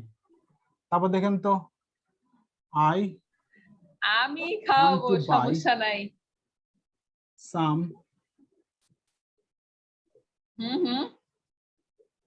লিখে রাখেন, আমি পরে করবো, এগুলো এখন জিজ্ঞেস করবো না, পরে এই ক্ষেত্রে জিজ্ঞেস করতে করবো। পারিস। I want to buy some swimming, আমার স্যালারি হইলেই আমি তোদের দানা বানি। সেটা আপনি মিউট করেন না, আপনি মিউট করেন, আপনি মিউট।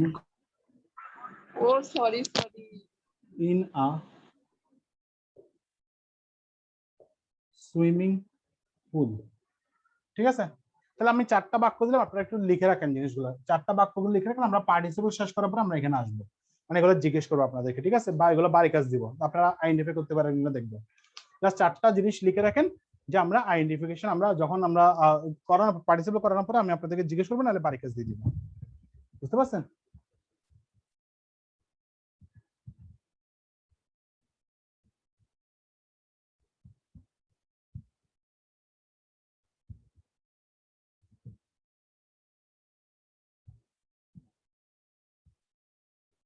আচ্ছা দেখেন,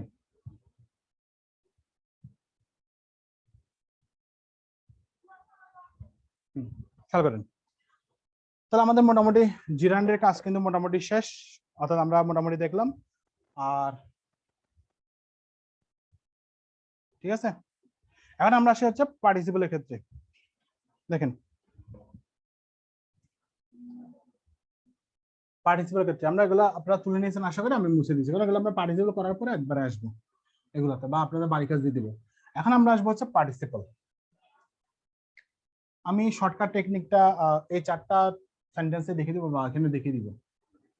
একটা তো বললাম যে ইট দিয়ে সাবজেক্ট এবং অবজেক্ট পজিশনে বসলে সেটা ইট দিয়ে রিপ্লেস করলে আপনি বুঝে যাবেন যে সেটা জিরান, কিন্তু সব জায়গায় কিন্তু ইট দিয়ে কিন্তু কনফার্ম করা যাবে না। এখন আমরা যেটা করবো সেটা হচ্ছে পার্টিসিপল। তাহলে পার্টিসিপলের ক্ষেত্রে আমরা যেটা পড়ছিলাম, পার্টিসিপলের ক্ষেত্রে আমরা পড়ছিলাম হচ্ছে পার্টিসিপল হচ্ছে 3 প্রকার। কি কি পড়ছিলাম? পার্টিসিপল আমরা 3 প্রকার পড়ছিলাম। একটা পড়ছিলাম হচ্ছে প্রেজেন্ট পার্টিসিপল, দেখেন প্রেজেন্ট পার্টিসিপল, আর একটা পড়ছিলাম পাস্ট পার্টিসিপল, আর একটা পড়ছিলাম পারফেক্ট পার্টিসিপল। ঠিক আছে? তাহলে এই যে 3টা আমরা পার্টিসিপল পড়ছি, সেই পার্টিসিপলের মধ্যে আমরা দেখছিলাম প্রেজেন্ট পার্টিসিপল মানে হচ্ছে ভার প্লাস আইএনজি পড়ছিলাম, যেটা কাজ করবে হচ্ছে অ্যাডজেক্টিভের মতো, সেটা একটু আগে বলছি। আবার যেটা কাজ করবে হচ্ছে আপনার কিসে, অ্যাক্টিভ সেন্টেন্সে, অ্যাক্টিভ ভয়েসে। ঠিক আছে? অ্যাক্টিভ ভয়েসে সেটা কাজ করবে। আবার দেখেন পাস্ট পার্টিসিপল আমরা পড়ছিলাম, যেটা হচ্ছে সাধারণত ভার্বের ইডি, অর্থাৎ নরমালি যেভাবে আমরা করি ভার্বের ইডি, ইএন, এনি, তারপর হচ্ছে টি ডট ডট, যেভাবে আমরা নরমালি ভার্বের পাস্ট পার্টিসিপল ফর্ম করি, তারপর সেটা কিসের মতো কাজ করবে, সেটাও কাজ করবে কিন্তু অ্যাডজেক্টিভের মতো। আর সেটা কখন কাজ করবে, সেটা হচ্ছে প্যাসিভ ভয়েসে। তাহলে অ্যাক্টিভ ভয়েসে প্রেজেন্ট পার্টিসিপল, আর প্যাসিভ ভয়েসে হচ্ছে কি, প্যাসিভ ভয়েসে হচ্ছে আপনার পাস্ট পার্টিসিপল। ঠিক আছে? আর পারফেক্ট মানে হচ্ছে আমরা বলছিলাম সেটা হচ্ছে হ্যাভিং। এটা খুব একটা লাগে না, শুনে আমি করিও নাই, ঠিক আছে, তাও সেটা কাজ করবে অ্যাডজেক্টিভের মতো, বুঝতে পারছেন? তাহলে প্রেজেন্ট পার্টিসিপল আর পাস্ট পার্টিসিপল সবচেয়ে বেশি পারফেক্টটা খুব একটা লাগে না, তাহলে সেটা আমরা আপাতত বাদ দিয়ে দিব, এখানেও বাদ দিয়ে দিব।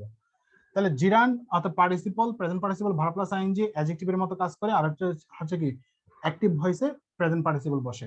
পাস্ট পার্টিসিপল করতে বসে ভার্বের ইডি এনি টি যেভাবে নরমালি করি সেটা অ্যাডজেক্টিভ হিসেবে কাজ করবে, সেটা হচ্ছে প্যাসিভ ভয়েসে।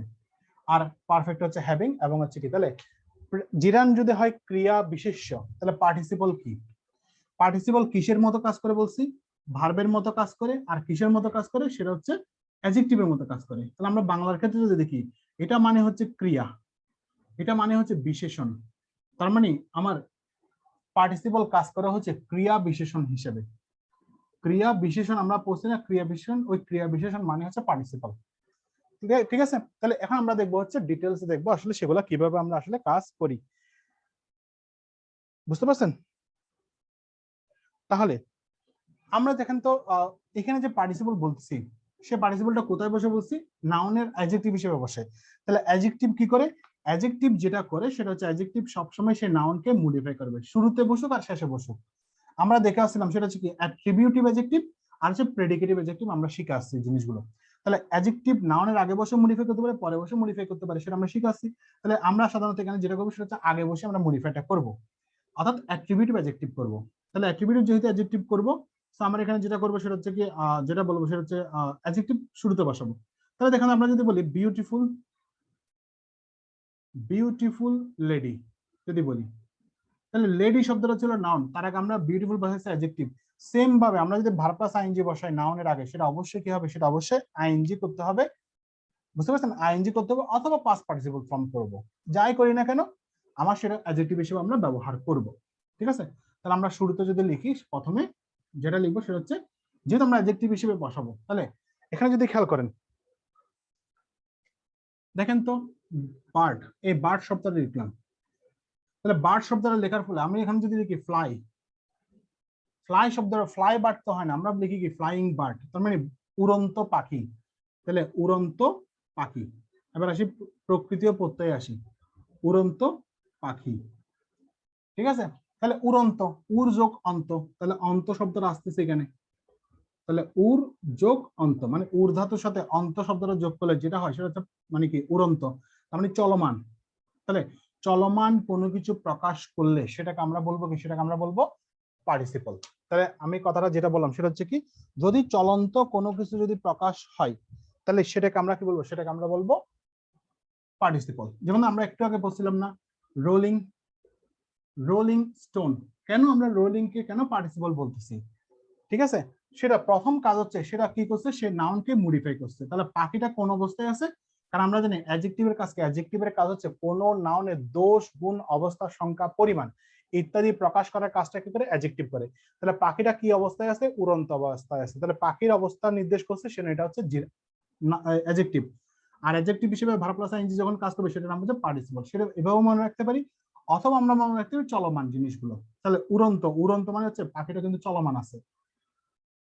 রোলিং স্টোন, স্টোনটা কি করতেছে, পাথরটা কিন্তু রোল করতেছে, মানে সেটা চলমান আছে, মানে সেটা ঘুরিয়ে ঘুরিয়ে পড়ে যাচ্ছে, অর্থাৎ পাহাড় থেকে যখন কোনো পাথর সেটা ঘুরিয়ে ঘুরিয়ে পড়তেছে।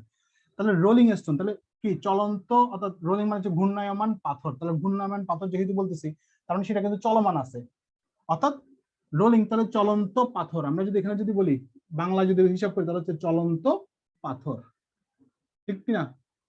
চলন্ত পাথর যেহেতু বলছে, তাহলে এই যে চলন্ত কি আছে, অন্ত শব্দের আসছে, তার মানে চল যোগ অন্ত, চল যোগ অন্ত, তাহলে এটা হচ্ছে কৃত প্রত্যয়, এগুলো হচ্ছে কৃত প্রত্যয়, ঠিক আছে? তাহলে চল যোগ অন্ত, তাহলে চলন্ত, এই যে অন্ত শব্দটা পাচ্ছি, তাহলে সেই জন্য আমরা কি বলছি সেটা বলবো, সেটা হচ্ছে প্রেজেন্ট পার্টিসিপল। ক্লিয়ার? আবার যদি বলি মুভিং ট্রেন, মুভিং ট্রেন, তাহলে ট্রেনটা কোন অবস্থায় আছে, চলন্ত অবস্থায়। তাহলে মুভিং মানে হচ্ছে কি চলন্ত, মানে স্থানান্তরিত হচ্ছে। তাহলে চলন্ত ট্রেন, তাহলে চলন্ত ট্রেন যেহেতু বলছি, তাহলে অন্ত শব্দটা আসতেছে কিনা, যেহেতু অন্ত শব্দটা আসতেছে তার মানে অবশ্যই অবশ্যই বুঝতে হবে সেটা হচ্ছে প্রেজেন্ট পার্টিসিপল, কারণ এটা দেখেন এটা নাউনকে মডিফাই করছে, সবগুলো কিন্তু নাউনকে মডিফাই করছে। এখন এখানে ছোট করে যেহেতু বাংলা শব্দটা আছে আমি একটা ছোট করে বলে দিই, কৃত প্রত্যয় আইডেন্টিফিকেশন করার জন্য আপনারা যেটা করবেন, কৃত মানে কি? কৃত মানে হচ্ছে কাজ। আমি বাংলাটা একটু করে বুঝিয়ে দিই এখানে। কৃত মানে হচ্ছে কাজ, অর্থাৎ কোন একটা ক্রিয়া প্রকাশ করবে।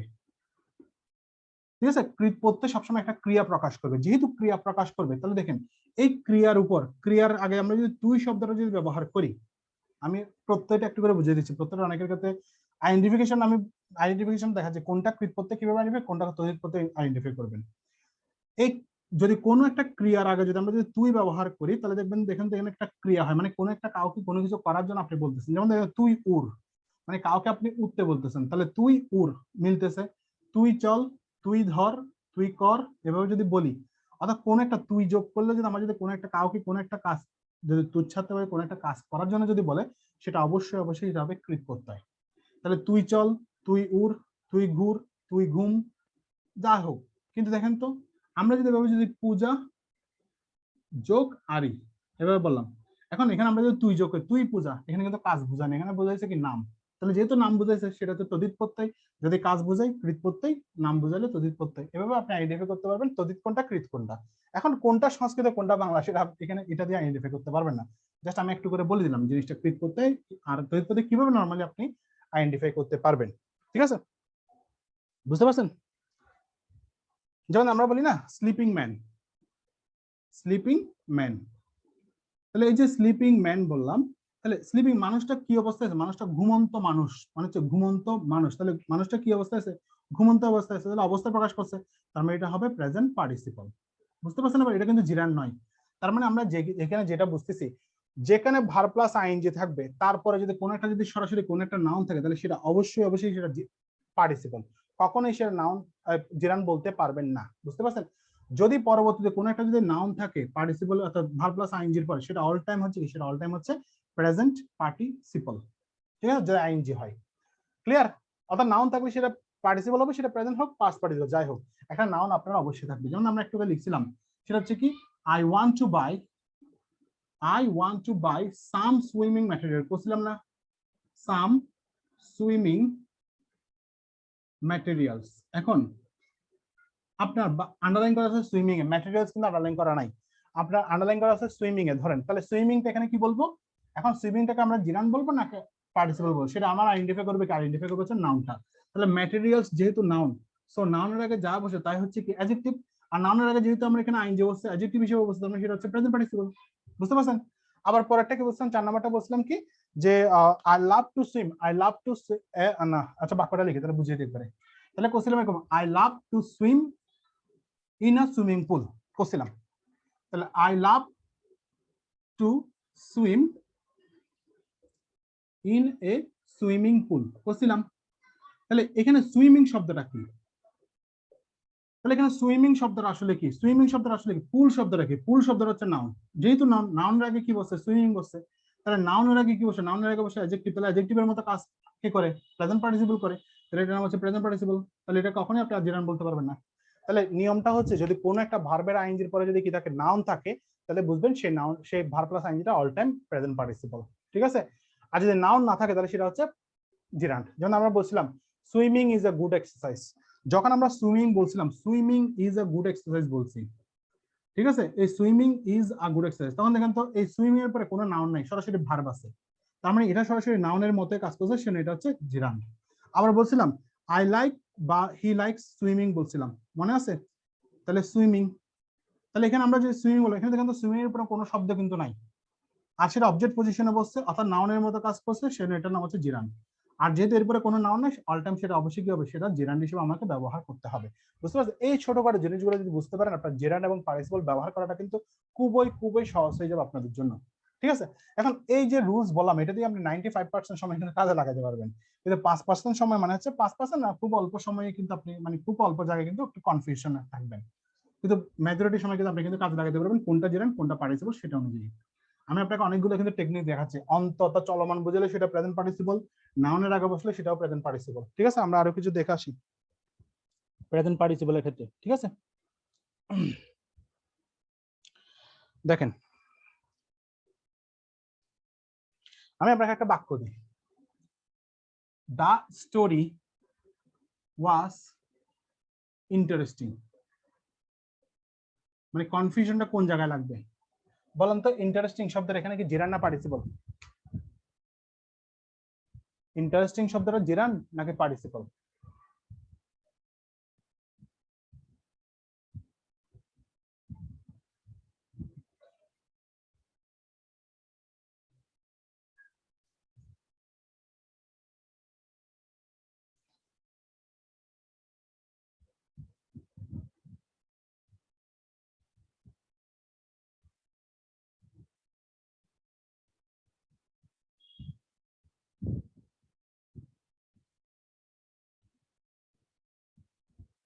সাইমা আরিও বলতেছেন পার্টিসিপল, আর রোজিনা বলতেছেন জিরান।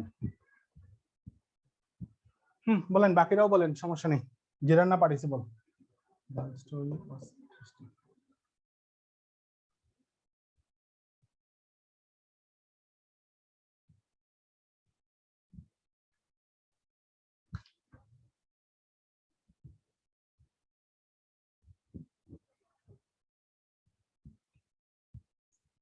পার্টিসিপল।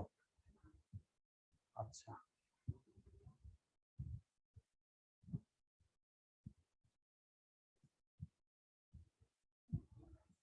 আচ্ছা, আমি যে কোনো একজনকে আসতে বলবো। প্রথম হচ্ছে যারা পার্টিসিপল বলছে তাদের থেকে আমি একজনকে আসতে বলি, মানে আপনারা লাইনে আসেন, ঠিক আছে? আপনারা লাইনে আসেন, যে মানে যাকে বলবো তিনি আসেন। আচ্ছা, জাওয়াতা আফনান আসেন, আপনি বলেন যে আপনি কেন এখানে পার্টিসিপলটা বললেন। স্যার এখানে দি স্কাই হলো নাউন, এখানে আলাদা নাউন আছে এজন্য এখানে দা স্টোরি ওয়াজ ইন্টারেস্টিং। জি এজন্য ইন্টারেস্টিং হলো ইন্টারেস্টিং হলো, আপনি বলতেছেন পার্টিসিপল। পার্টিসিপল। জি স্যার। মানে আপনার যুক্তি হচ্ছে এখানে দা স্টোরি নিজে হচ্ছে একটা নাউন, সেজন্য এটা হচ্ছে কি পার্টিসিপল, এটাই তো? জি স্যার। তো এখানে তো কোনো নাউন নাই, পার্টিসিপল হতে হলে তো অ্যাডজেক্টিভের মতো কাজ করতে হবে। কারণ আমি তো বলছিলাম, একটু আগে বলছিলাম যে যদি শব্দের পরে যে কোনো নাউন থাকে সেটা জিরান বসায় দিবেন, বলছিলাম।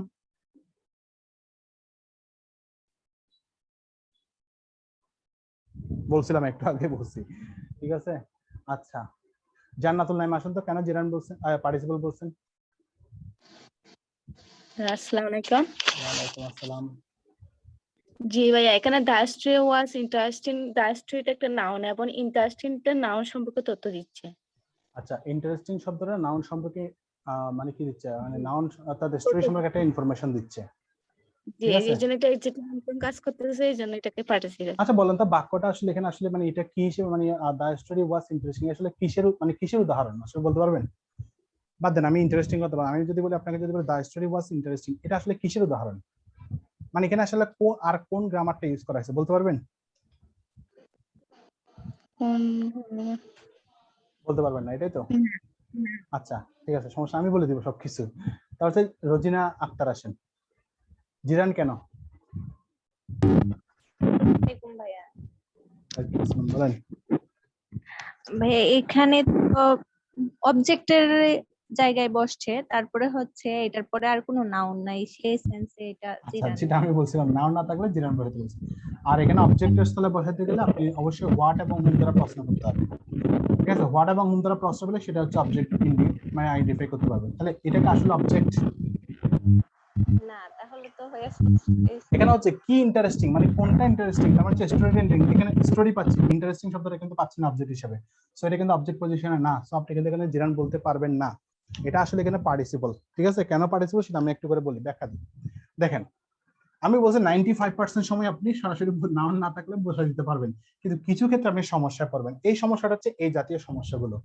এখন এই জাতীয় সমস্যাটা আসলে কেন হচ্ছে বা কেন আপনারা সমস্যায় পড়বেন বলছি সেটা দেখেন। আর বলছিলাম এটা কোন ধরনের বাক্যের মধ্যে বসে। দেখেন তো, আমরা যদি বলি স্টোরি শব্দটা হচ্ছে নাউন, তাহলে নাউনের সাথে নাউনের একটা অবস্থান নির্ণয় করতেছে ইন্টারেস্টিং শব্দটা। আপনারা যদি মিউট করা না থাকে মিউট করে দেন একটু, ঠিক আছে? তাহলে ইন্টারেস্টিং হচ্ছে, তাহলে স্টোরিটা ইন্টারেস্টিং। তাহলে এই যে ওয়াস এর নাম হচ্ছে লিঙ্কিং ভার্ব, এটা হচ্ছে লিঙ্কিং ভার্বের উদাহরণ। তাহলে লিঙ্কিং ভার্বের উদাহরণ এটা। তাহলে ওয়াস হচ্ছে লিঙ্কিং ভার্ব। লিঙ্কিং ভার্বের কাজ কি ছিল? লিঙ্কিং ভার্বের কাজ ছিল সে নাউন এবং পরবর্তী যে শব্দটা বসবে সেটার মধ্যে একটা লিঙ্ক করে দেবে। এখন লিঙ্কিং ভার্বের ক্ষেত্রে কি বসায়? লিঙ্কিং ভার্বের ক্ষেত্রে পরে যে শব্দটা বসে সেটা অল টাইম হয় অ্যাডজেক্টিভ হবে, না হয় অ্যাডভার্ব হবে। পরে আছে আমরা লিঙ্কিং ভার্বের ক্ষেত্রে যে লিঙ্কিং ভার্বের পরবর্তী যে শব্দটা সেটা অ্যাডজেক্টিভ অথবা অ্যাডভার্ব আমরা বসাই। তাহলে যেহেতু অ্যাডজেক্টিভ এবং অ্যাডভার্ব বসাই, তার মানে মাথায় রাখবেন যে অ্যাডজেক্টিভ এবং অ্যাডভার্বের স্থলে, তাহলে আপনারা আরেকটা স্টার মার্ক দিয়ে লিখে রাখবেন, সেটা হচ্ছে অ্যাডজেক্টিভ এবং অ্যাডভার্বের স্থলে আইএনজি আসলে, আইএনজি হলে তা প্রেজেন্ট পার্টিসিপল, কখনোই কিন্তু জিরান্ট হবে না, মাথায় রাখিয়েন। তাহলে অ্যাডজেক্টিভ এবং অ্যাডভার্বের স্থলে কি বসলে যদি আইএনজি হয় তাহলে সেটা প্রেজেন্ট পার্টিসিপল। তাহলে দেখেন তো একটু আগে আমরা যেটা করে আসছিলাম লিঙ্কিং ভার্বের ক্ষেত্রে যেটা সাধারণত করে আসি, তাহলে এটা দা স্টোরিকে মডিফাই করছে না অ্যাডজেক্টিভ বা অ্যাডভার্ব? অ্যাডজেক্টিভটা মডিফাই করছে কাকে? আমরা নাউনকে। তাহলে নাউনকে মডিফাই কাজ করা অ্যাডজেক্টিভ করে, তাহলে অ্যাডজেক্টিভ কি হিসেবে বসে? অ্যাডজেক্টিভ হিসেবে কোনটা বসে? অ্যাডজেক্টিভ হিসেবে যদি ভার্ব প্লাস আইএনজি বসে সেটা অবশ্যই প্রেজেন্ট পার্টিসিপল, সেটা কখনো কিন্তু জিরান্ট হবে না। তাহলে এই জায়গায় আপনারা সমস্যা পড়বেন যদি ওই নাউন নাই এক্ষেত্রে আইডেন্টিফাই করতে যান। অর্থাৎ নাউন না থাকলে জিরান বলছিলাম সেটা 95% সময় কাজে লাগবে, কিন্তু সব সময় কিন্তু না। তাহলে এটাও মাথায় রাখেন যে অ্যাডজেক্টিভ এবং অ্যাডভার্বের স্থলে সেটা অবশ্যই আইএনজি থাকলে সেটা প্রেজেন্ট পার্টিসিপল, কারণ অ্যাডজেক্টিভ কাকে মডিফাই করতেছে? নাউনকে মডিফাই করতেছে। ঠিক আছে, বুঝতে পারছেন? তাহলে এখানে ইন্টারেস্টিং শব্দটা হচ্ছে অ্যাডজেক্টিভ, সেজন্য এটা প্রেজেন্ট পার্টিসিপল। আগে দেখতে হবে শব্দটা কি হিসেবে বসছে, কোন পজিশনে বসছে।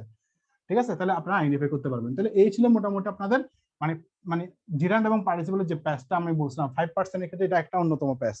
এবার আসেন আমরা আরো কিছু নিয়ম আছে যে প্রেজেন্ট পার্টিসিপল বের করার, মানে নিয়ম না মানে আসলে কিছু রুলস আছে।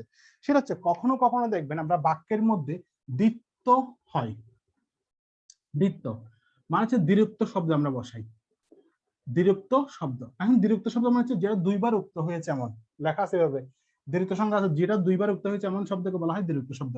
যেমন আমরা জানি রাশি রাশি, অর্থাৎ রাশি রাশি ধান। ঠিক আছে, ঠিক আছে, ভেবে পড়ছিলাম। তাহলে এই যে রাশি রাশি শব্দটা পেলাম, তাহলে এগুলো হচ্ছে দ্বিত্ব শব্দ। এবং এই শব্দগুলোর মধ্যে কোনো ক্রিয়া যদি দ্বিত্ব প্রকাশ মানে কোনো ভার্ব যদি দুইবার যদি বসে সেটাকে বলা হয় দ্বিত্ব। তাহলে আমরা যদি বলি, তাহলে আমরা যদি বলি সেটাকে বলে মানে দ্বিত্ব ক্রিয়া বলা যায় আসলে। যেটা ধরেন ছেলেটি ছেলেটি কাঁদতে কাঁদতে আসলো, এভাবে বললাম ছেলেটি কাঁদতে কাঁদতে আসলো। তাহলে এখানে এই যে কাদা, কাদা শব্দটা কিন্তু কিবার আসলো? দুইবার আসলো। ঠিক আছে, তাহলে দুইবার আসলো। তাহলে এখন আমরা যদি কি করব? এখন আমরা যদি এভাবে করি, the boy came crying crying, the boy came কি ক্রাইং ক্রাইং, কারণ যেহেতু কাঁদতে কাঁদতে যেহেতু দুইবার আসছে সেজন্য ক্রাইং ক্রাইং দুইবার লিখছি, কিন্তু বাংলার ক্ষেত্রে দুইবার থাকলো, ইংলিশের ক্ষেত্রে একবারই লিখতে হয়। তাহলে দ্য বয় কেম ক্রাইং।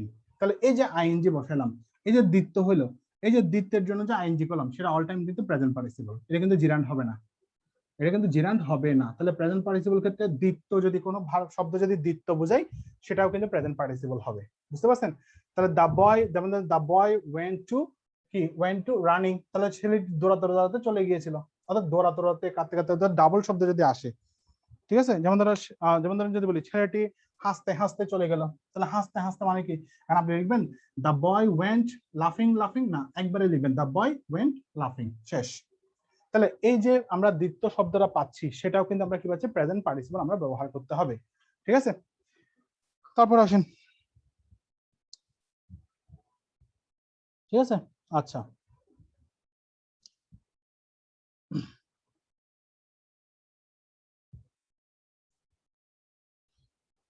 আচ্ছা আমি আরেকটা শব্দ দিই, আটা বাক্য লিখি। ঠিক আছে, লিখেন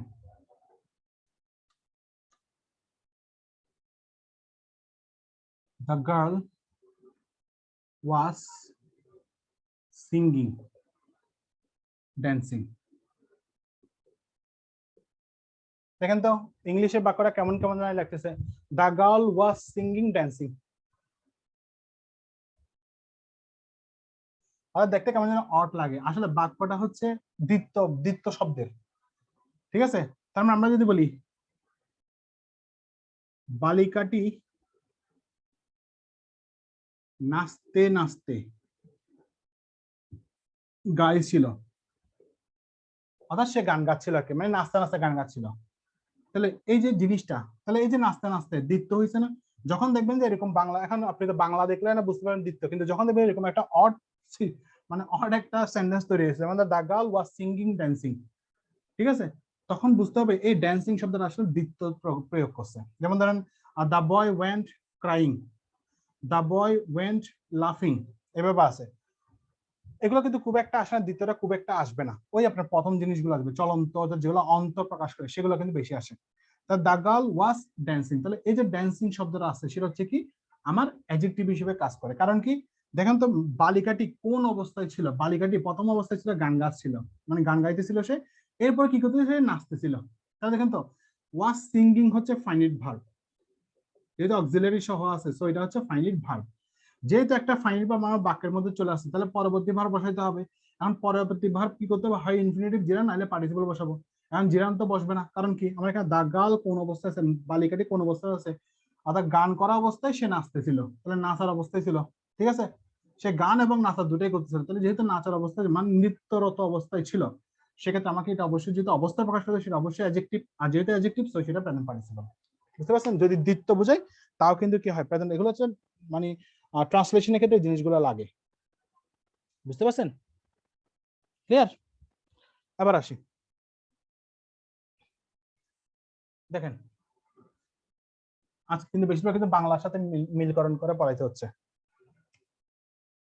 এরপরে যেটা পড়বেন সেটা হচ্ছে অসমাপিকা ক্রিয়া। অসমাপিকা ক্রিয়া ইয়ে বা ইয়া থাকলে প্রেজেন্ট পার্টিসিপল হয়, প্রেজেন্ট পার্টিসিপল হয়। তাহলে অসমাপিকা ক্রিয়া ইয়ে বা ইয়া থাকলে প্রেজেন্ট পার্টিসিপল হয়, তাহলে ইয়ে বা ইয়া থাকলে কি হয় পার্টিসিপল হয়। দেখেন লিখলাম বাড়িতে গিয়ে তাকে অসুস্থ দেখলাম। তাহলে দেখেন তো এই যে বাড়িতে গিয়ে, বাড়িতে গিয়ে ইয়ে শব্দটা প্রকাশ পাইছে কিনা, যেহেতু ইয়ে শব্দটা আছে মানে গিয়ে, গিয়ে মানে হচ্ছে গোয়িং, ঠিক কিনা? যেহেতু ইয়ে প্রকাশ পাইছে তখন প্রেজেন্ট পার্টিসিপল, তাহলে গোয়িং লিখলাম। তাহলে বাড়িতে, বাড়িতে মানে হচ্ছে গোয়িং হোম, তাহলে আমি বাকিগুলো লিখতেছি না, ঠিক আছে? তাহলে গোয়িং হোম, তাহলে এই যে হোম, হোম শব্দটা হচ্ছে নাউন, যেটা বলছিলাম 95% আপনি কাজ লাগাতে পারবেন। যেহেতু নাউন আছে, নাউনকে মডিফাই করছে গোয়িং, তাহলে বাড়িতে গিয়ে আমরা এখানে যদি এখন রুলস অনুযায়ী যদি করি তাহলে ইয়ে বা ইয়া প্রকাশ করলে সেখানে আমরা আইএনজি করে দেবো যে প্রেজেন্ট পার্টিসিপল। সেভাবেও মনে রাখতে পারেন, আবার যদি এভাবে মনে রাখতে পারেন নাউনের আগে যেহেতু বসছে সেটা প্রেজেন্ট পার্টিসিপল হবে, অন্য কিছু হবে না, তাও আপনি মনে রাখতে পারেন। তাহলে আমরা এখানে যেটা বললাম সেটা হচ্ছে অসমাপিক ক্রিয়া ইয়ে বা ইয়া থাকলে সেক্ষেত্রে প্রেজেন্ট পার্টিসিপল ফর্ম বসাই, ঠিক আছে? বুঝতে পারছেন? আচ্ছা,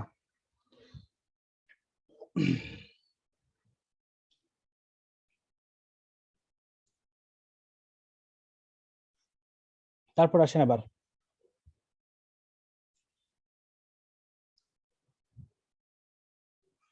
এরপরে কত নাম্বার যায়, নাম্বারটা আমরা যেহেতু নাম্বার দিয়ে আর না লিখি। এরপরে পয়েন্টটা লিখবেন হচ্ছে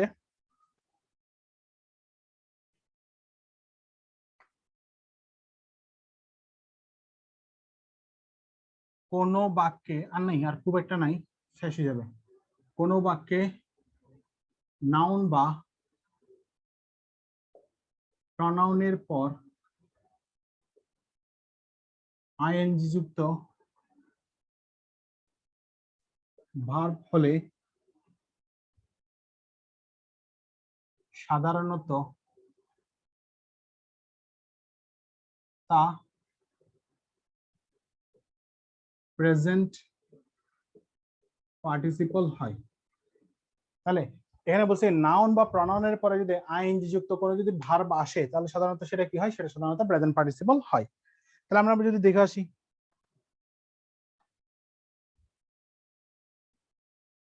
the boy working in the field saw a dead man.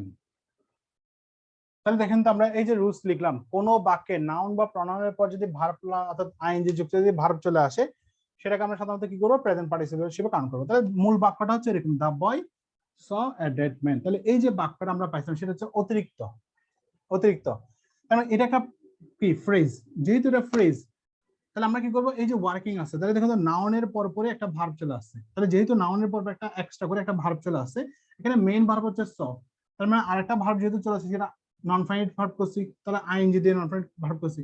এখন এটা কি জিরান নাকি পার্টিসিপল, তাহলে বলছেন পরে নাউন না থাকলে সেটা জিরান, কিন্তু এখানে পরে কিন্তু নাউন নাই, তার মানে এটা জিরান বসিয়ে দিব অনেকেই, কিন্তু এই রুলসটা মাথায় রাখলে আপনার কিন্তু তখন ভুল হওয়ার সম্ভাবনা থাকবে না। তাহলে নাউন বা প্রনাউনের পরে যদি ভার্ব চলে আসে তাহলে সেটাকে কি হিসেবে কাউন্ট করতে হবে, সেটাকে অবশ্যই প্রেজেন্ট পার্টিসিপল হিসেবে কাউন্ট করতে হবে। সো এখানে যেটা করবেন সেটা হচ্ছে এটা হচ্ছে প্রেজেন্ট পার্টিসিপল, ঠিক আছে। প্রেজেন্ট পার্টিসিপল অর্থাৎ প্রেজেন্ট পার্টিসিপলের রুলস গুলো মাথায় রাখলে জিরান্ডেরটা আলটিমেটলি কিন্তু বেরিয়ে যাবে। সেজন্য পার্টিসিপল রুলস গুলো আমি বেশি করে লিখাচ্ছি, যেগুলো আছে মোটামুটি লিখে দিচ্ছি যাতে সমস্যা না পড়ে। এগুলো কিন্তু টেকনিক দিয়ে কিন্তু আপনি খুব একটা কিন্তু কাজে লাগাতে পারবেন না, বুঝতে পারছেন। তাহলে দা বয় ওয়ার্কিং ইন দা ফিল্ড, তাহলে এখানে ওয়ার্কিং ইন দা ফিল্ড কেন, কারণ দা বয় হচ্ছে নাউন, নাউনের পর নাউন বা প্রনাউনের পরে যদি ভার্ব প্লাস আইএনজি আসে সেটাকে আমরা কি হিসেবে গণ্য করব, সেটা সাধারণত কি হয়, প্রেজেন্ট পার্টিসিপল হয়। তাহলে এটা প্রেজেন্ট পার্টিসিপল, এটা কিন্তু জিরান নয়, যদিও বা পরে কিন্তু নাউন নাই, কিন্তু তারপরে কিন্তু সেটা কি না জিরান, জিরান নয়। কেন জিরান নয় জানেন, কারণ দা বয় ওয়ার্কিং ইন দা ফিল্ড, তাহলে এখানে দেখেন তো বয় এর একটা অবস্থা বোঝাচ্ছে কিনা, তাহলে বয়টা কি অবস্থায় আছে, কাজ অর্থাৎ কর্মরত অবস্থায় আছে, তাহলে সে কি করতেছিল, সে মানে ফিল্ডে মাঠে কাজ করা অবস্থায় সে একজন মৃত মানুষকে দেখেছিল, তাহলে কাজ করা অবস্থায়, তাহলে বয়ের অর্থাৎ নাউনের একটা অবস্থা প্রকাশ করছে কিনা, যেহেতু অবস্থা প্রকাশ করার কাজ কি করে অ্যাডজেক্টিভ করে, সেজন্য এটার নাম হবে প্রেজেন্ট পার্টিসিপল, বুঝতে পারছেন। এখানে কিন্তু জিরান নয়, জিরান মানে হচ্ছে সে কি করবে, সে নিজে একটা সরাসরি একটা নাউন হিসেবে কাজ করবে, অর্থাৎ একটা নাম হিসেবে কাজ করবে, কিন্তু এখানে হচ্ছে সে তার একটা নাউনের একটা অবস্থা হিসেবে প্রকাশ করতেছে, সেজন্য এটা কিন্তু জিরান না, এটা কিন্তু প্রেজেন্ট পার্টিসিপল, বুঝতে পারছেন, ক্লিয়ার। আচ্ছা, মেজর চার্জ দিছেন নি কেউ?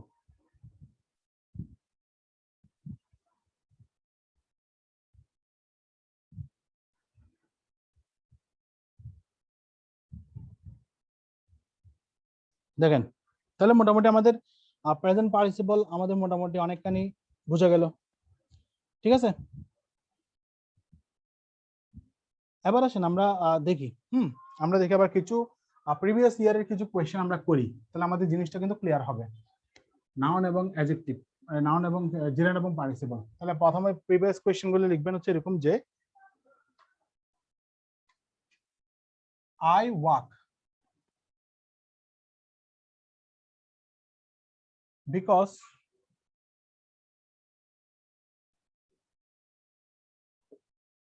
walking is a good exercise, এগুলো এখন করতে পারেন বা আপনারা চাইলে বাড়ির কাছেও রাখতে পারেন, সমস্যা নেই। ওয়াকিং এটা এক নাম্বার, ঠিক আছে।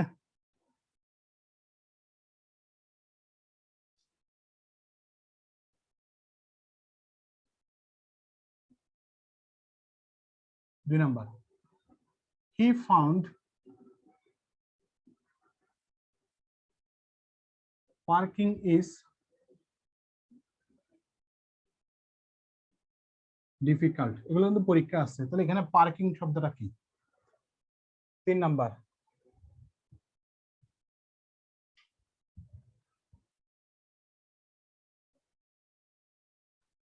it has stopped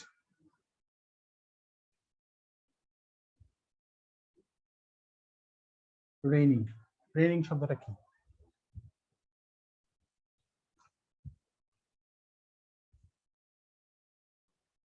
4 number,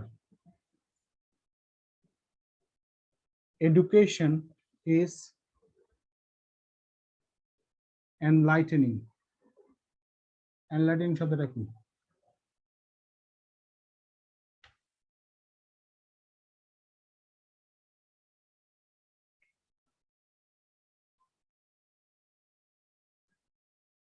First number, education is the most pressing need to time, ঠিক আছে।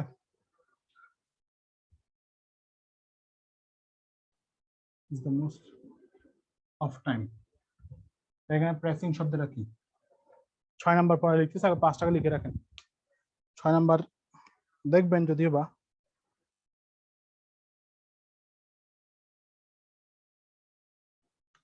আচ্ছা 6 নাম্বার এখানে লিখে দিই দা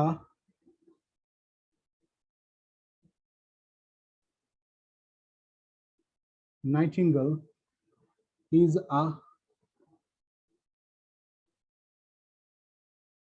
singing bird. সিঙ্গিংটা কি দেখা যাচ্ছে? দেখা যাবে।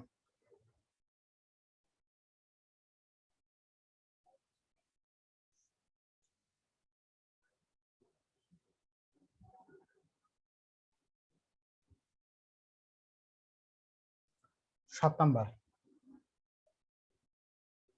don't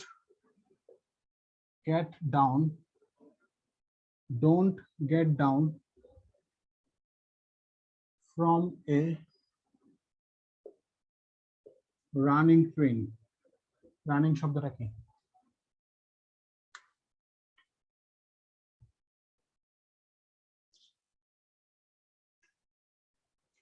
আট number giving is better than receiving.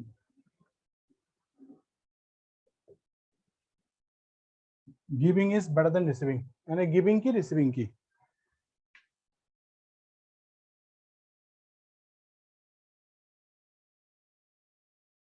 ঠিক আছে? 9 number riding a horse he went to a distance place.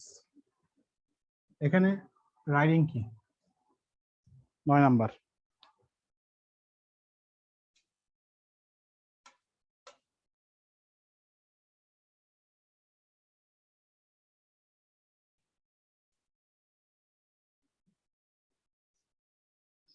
দশটা দিব বাড়ি কাজ এগুলো 10 এগুলো প্রিভিয়াস ইয়ারের কোশ্চেন তো there is no credit তাহলে there is no credit in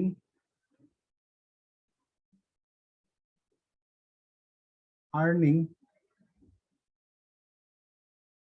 money illegally. ঠিক আছে?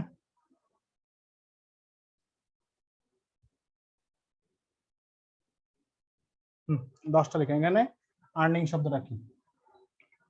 তাহলে এই হচ্ছে 10টা মোটামুটি বাড়ি কাজ থাকলো আপনাদের জিরান এবং পার্টিসিপলের উপর। সো আশা করি খুব একটা সমস্যায় পড়বেন না। ঠিক আছে? তাহলে বাড়ি কাজ থাকলো এগুলোর উপর। জিরান পার্টিসিপল নিয়ে আপনারা অনেকগুলা পাবেন। তাহলে হচ্ছে জিরান এবং প্রেজেন্ট পার্টিসিপলের উপর এক্সারসাইজ।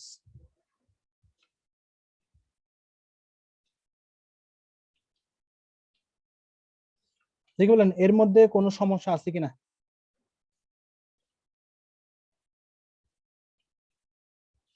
এর মধ্যে কোনো সমস্যা আছে কিনা জাস্ট এই জিনিসটা একটু করে বলেন যে সমস্যা আছে কিনা।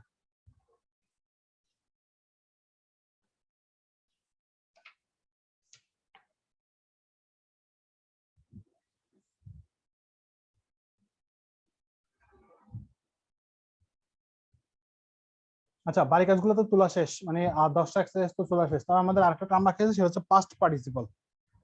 জিরান এবং প্রেজেন্ট পার্টিসিপল আমরা শেষ করলাম, পাস্ট পার্টিসিপলটা আমাদের লাগবে। সেটা একটু অল্প করে, বেশি না, এটা অল্প। প্রেজেন্ট পার্টিসিপলের মতো এত বড় হবে না, অল্প হবে past participle. Past participle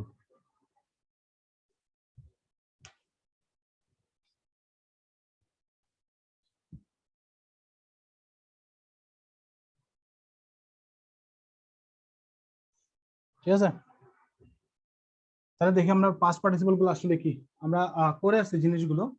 past participle মানে হচ্ছে যেটা আমার কি হিসেবে কাজ করবে, যেটা আমার কাজ করবে হচ্ছে ভার প্লাস, অর্থাৎ ভার প্লাস ইডি এনি, তারপর হচ্ছে টি, এভাবে ডট ডট। ঠিক আছে? এভাবে আমরা কাজ করব। তারপর যেটা কাজ করবো হচ্ছে কিসে, যেটা কাজ করবো হচ্ছে আমার অ্যাডজেক্টিভ হিসেবে কাজ করবে, যেটা কাজ করবো আমার হচ্ছে প্যাসিভ ভয়েসে, প্যাসিভে। তাহলে আমরা যদি জিনিসটা একটু যদি দেখে আসি, যেমন ধরুন যদি লিখি the machine comma dash in Japan, ঠিক আছে, dash in Japan works well. তাহলে এই যে মাঝখানে আমরা অপশন যদি দিই এখন make B number, made C number, make D number to make, তাহলে আমরা এখানে কি করব, আমরা যেহেতু বলছি দা মেশিন হচ্ছে কি, মেশিন হচ্ছে বস্তুবাচক, আর যেহেতু প্যাসিভ সেন্স প্রকাশ করতেছে তাহলে মেশিনের নিজে নিজে তৈরি হতে পারে না, যেহেতু নিজে নিজে তৈরি হতে পারে না সেজন্য আমরা নিজে নিজে তৈরি হতে পারে না, সেজন্য আমরা কি করছি, প্যাসিভ করতে হবে, যেটা অন্য মাধ্যমে করতে হবে। তাহলে আমরা দেখতেছি ভার প্লাস ইডি এনইটি এভাবে করলে সেটা পাস্ট পার্টিসিপল ফর্ম হয়, আর অ্যাডজেক্টিভের মতো কাজ করে সেটা হচ্ছে কি, অ্যাডজেক্টিভের মতো কাজ করলে সেটা হচ্ছে কি, সেটাও পাস্ট পার্টিসিপল হয়, আবার প্যাসিভ বাক্যে পাস্ট পার্টিসিপল বসাতে হয়। তাহলে মেশিন শব্দটা হচ্ছে নাউন, তাহলে নাউনকে মেড ইন জাপান, তাহলে কোনটা জাপানে তৈরি হয়েছে, তাহলে জাপানে তৈরি হওয়ার কাজটা কি করছে, তাহলে এই মেড শব্দটা কাকে ইন্ডিকেট করছে, জাপানকে, মেডকে ইন্ডিকেট করছে, যেহেতু মেডকে মেশিনকে ইন্ডিকেট করছে, যেহেতু নাউনকে ইন্ডিকেট করছে তার মানে নাউনের একটা অবস্থা বুঝাইছে, তাহলে সেটা আমরা অ্যাডজেক্টিভ, আর যেহেতু অ্যাডজেক্টিভের মতো কাজ করে এবং সেটা প্যাসিভে এবং সেটা ভার্বের ইডি, তার মানে সেটা হচ্ছে কি, সেটা অবশ্যই ভার্বের ইডি বলছে, ভার্বের পাস্ট পার্টিসিপল ফর্ম, সো সেটা হচ্ছে আমার এখানে কি হবে, এখানে হবে মেড শব্দটা হবে ভার্বের পাস্ট পার্টিসিপল ফর্ম, ঠিক আছে। এখানে আমি ভার্ব প্রকাশ করতে বলছি, সেখানে ভার্ব, আপনাকে যদি এভাবে যদি না দিয়ে, আপনাকে এগুলো কিছুই দেয় নাই, আপনাকে জাস্ট এখানে বলছে মেড, তাহলে এগুলো নিচে নেমে যেত, সেজন্য একটু লিখতে সমস্যা হয়। এখানে আছে আপনার কি মেড, তাহলে মেড আন্ডারলাইন করে দিয়ে বলছে এটা কোন ধরনের শব্দ, মানে here the underline word is বলে আপনাকে অপশন দিছে gerund participle, present participle, past participle বা ইনফিনিটিভ দিল, আপনাকে লিখতে হবে এটা পাস্ট পার্টিসিপল, যেহেতু এটা পাস্ট পার্টিসিপল একটা শব্দ, ক্লিয়ার। এভাবে করে আপনাকে কিন্তু পার্টিসিপল অর্থাৎ পার্টিসিপল গুলো প্রেজেন্ট পার্টিসিপল অর্থাৎ জিরান্ড এবং পার্টিসিপল আইডেন্টিফিকেশন কিন্তু এভাবেই দিবে, ঠিক আছে। এটা হচ্ছে আমাদের প্রথম বেসিক একদম রুলস, যে ভার্বের পাস্ট পার্টিসিপল ফর্ম যেভাবে করে সেভাবে, আর হচ্ছে সেটা অ্যাডজেক্টিভ হিসেবে কাজ করবে এবং সেটা কি প্যাসিভ ভয়েসে কাজ করবে, সেটা হচ্ছে পাস্ট পার্টিসিপল। দেখেন তো আমরা আরেকটা উদাহরণ দিয়েছিলাম, মনে আছে, সেটা হচ্ছে আমরা এভাবে পড়ছিলাম যে I found some broken glasses, পড়ছিলাম। তাহলে ব্রোকেন শব্দ কেন বসেছিলাম, জেরান্ড পার্টিসিপল হিসেবে, পাস্ট পার্টিসিপল হিসেবে, কারণ গ্লাস নিজে নিজে ভাঙতে পারে না, অন্য কোনো মাধ্যমে তাকে ভাঙতে হয়, যেহেতু অন্য কোনো মাধ্যমে তাকে ভাঙতে হয় সেটা হচ্ছে কি প্যাসিভ সেন্স, আর যেহেতু প্যাসিভ তার মানে এখানে অবশ্যই কি হবে, সেটা পাস্ট পার্টিসিপল করতে হবে, বুঝতে পারছেন।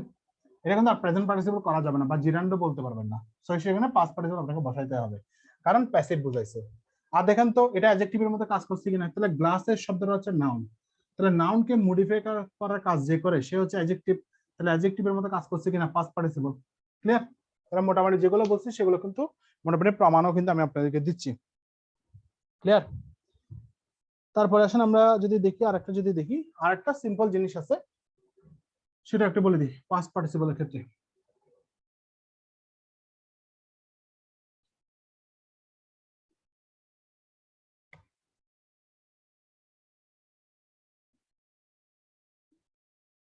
ব্যক্তির ক্ষেত্রে পাস্ট পার্টিসিপল,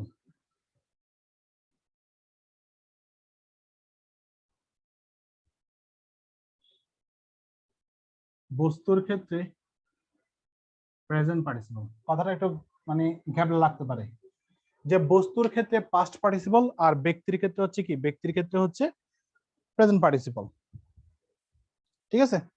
তাহলে খটকাটা কোন জায়গায় লাগে সেটা একটু করে বলতেছি, দেখেন সেটা হচ্ছে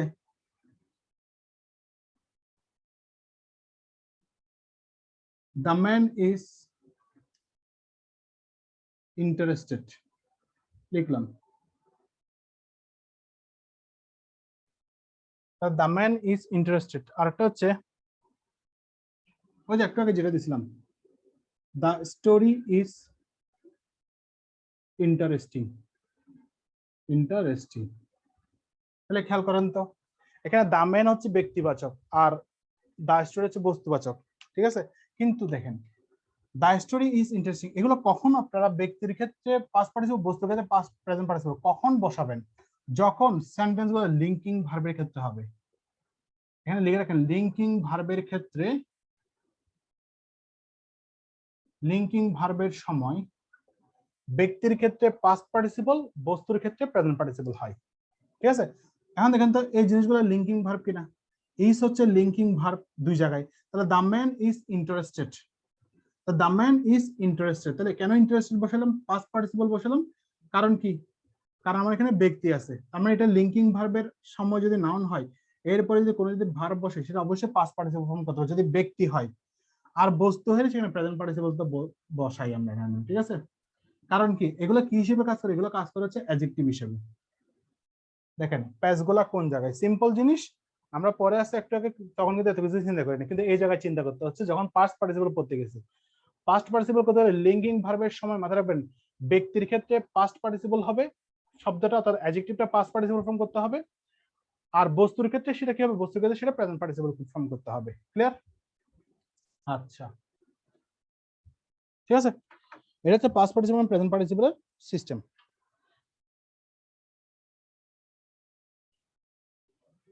এবার দেখেন আরেকটা রুলস আছে যেটা প্রেজেন্ট এবং পাস্ট পার্টিসিপলের মধ্যে একটু আপনাদেরকে ঝামেলা করবে, সেটা একটু লিখে দিই।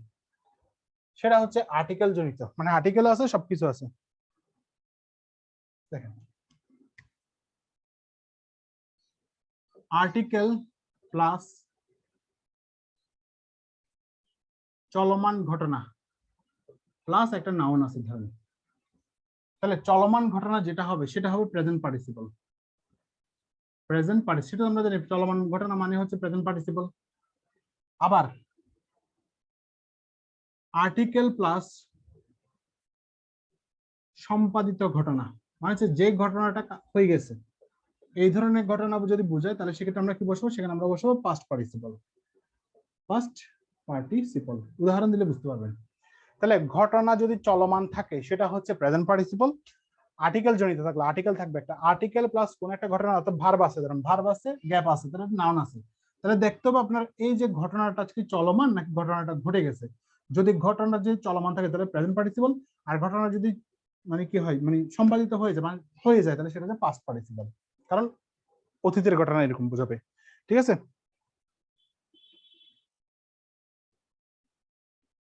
দেখেন একটা প্রবাদ বাক্য আছে সেটা হচ্ছে কি, a dash man catches at a straw. ঠিক আছে, তাহলে a dash man catches at a straw. ঠিক আছে, এখন অপশন লিখলাম এ নাম্বার, আচ্ছা অপশন না দিই,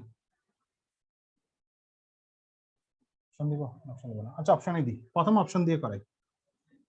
ধরেন ড্রনিং, বি নাম্বার হচ্ছে ড্রন, সি নাম্বার হচ্ছে ড্র, ডি নাম্বার হচ্ছে টু ড্র। ড্রন আর এখানে হচ্ছে ড্রন, এটা তো দুইটাতে একই, হ্যাঁ টু ড্র ধরেন এভাবে আছে। ঠিক আছে, তাহলে এখন আপনারা মানে কোনটা বসাবেন সেটা বলেন তো।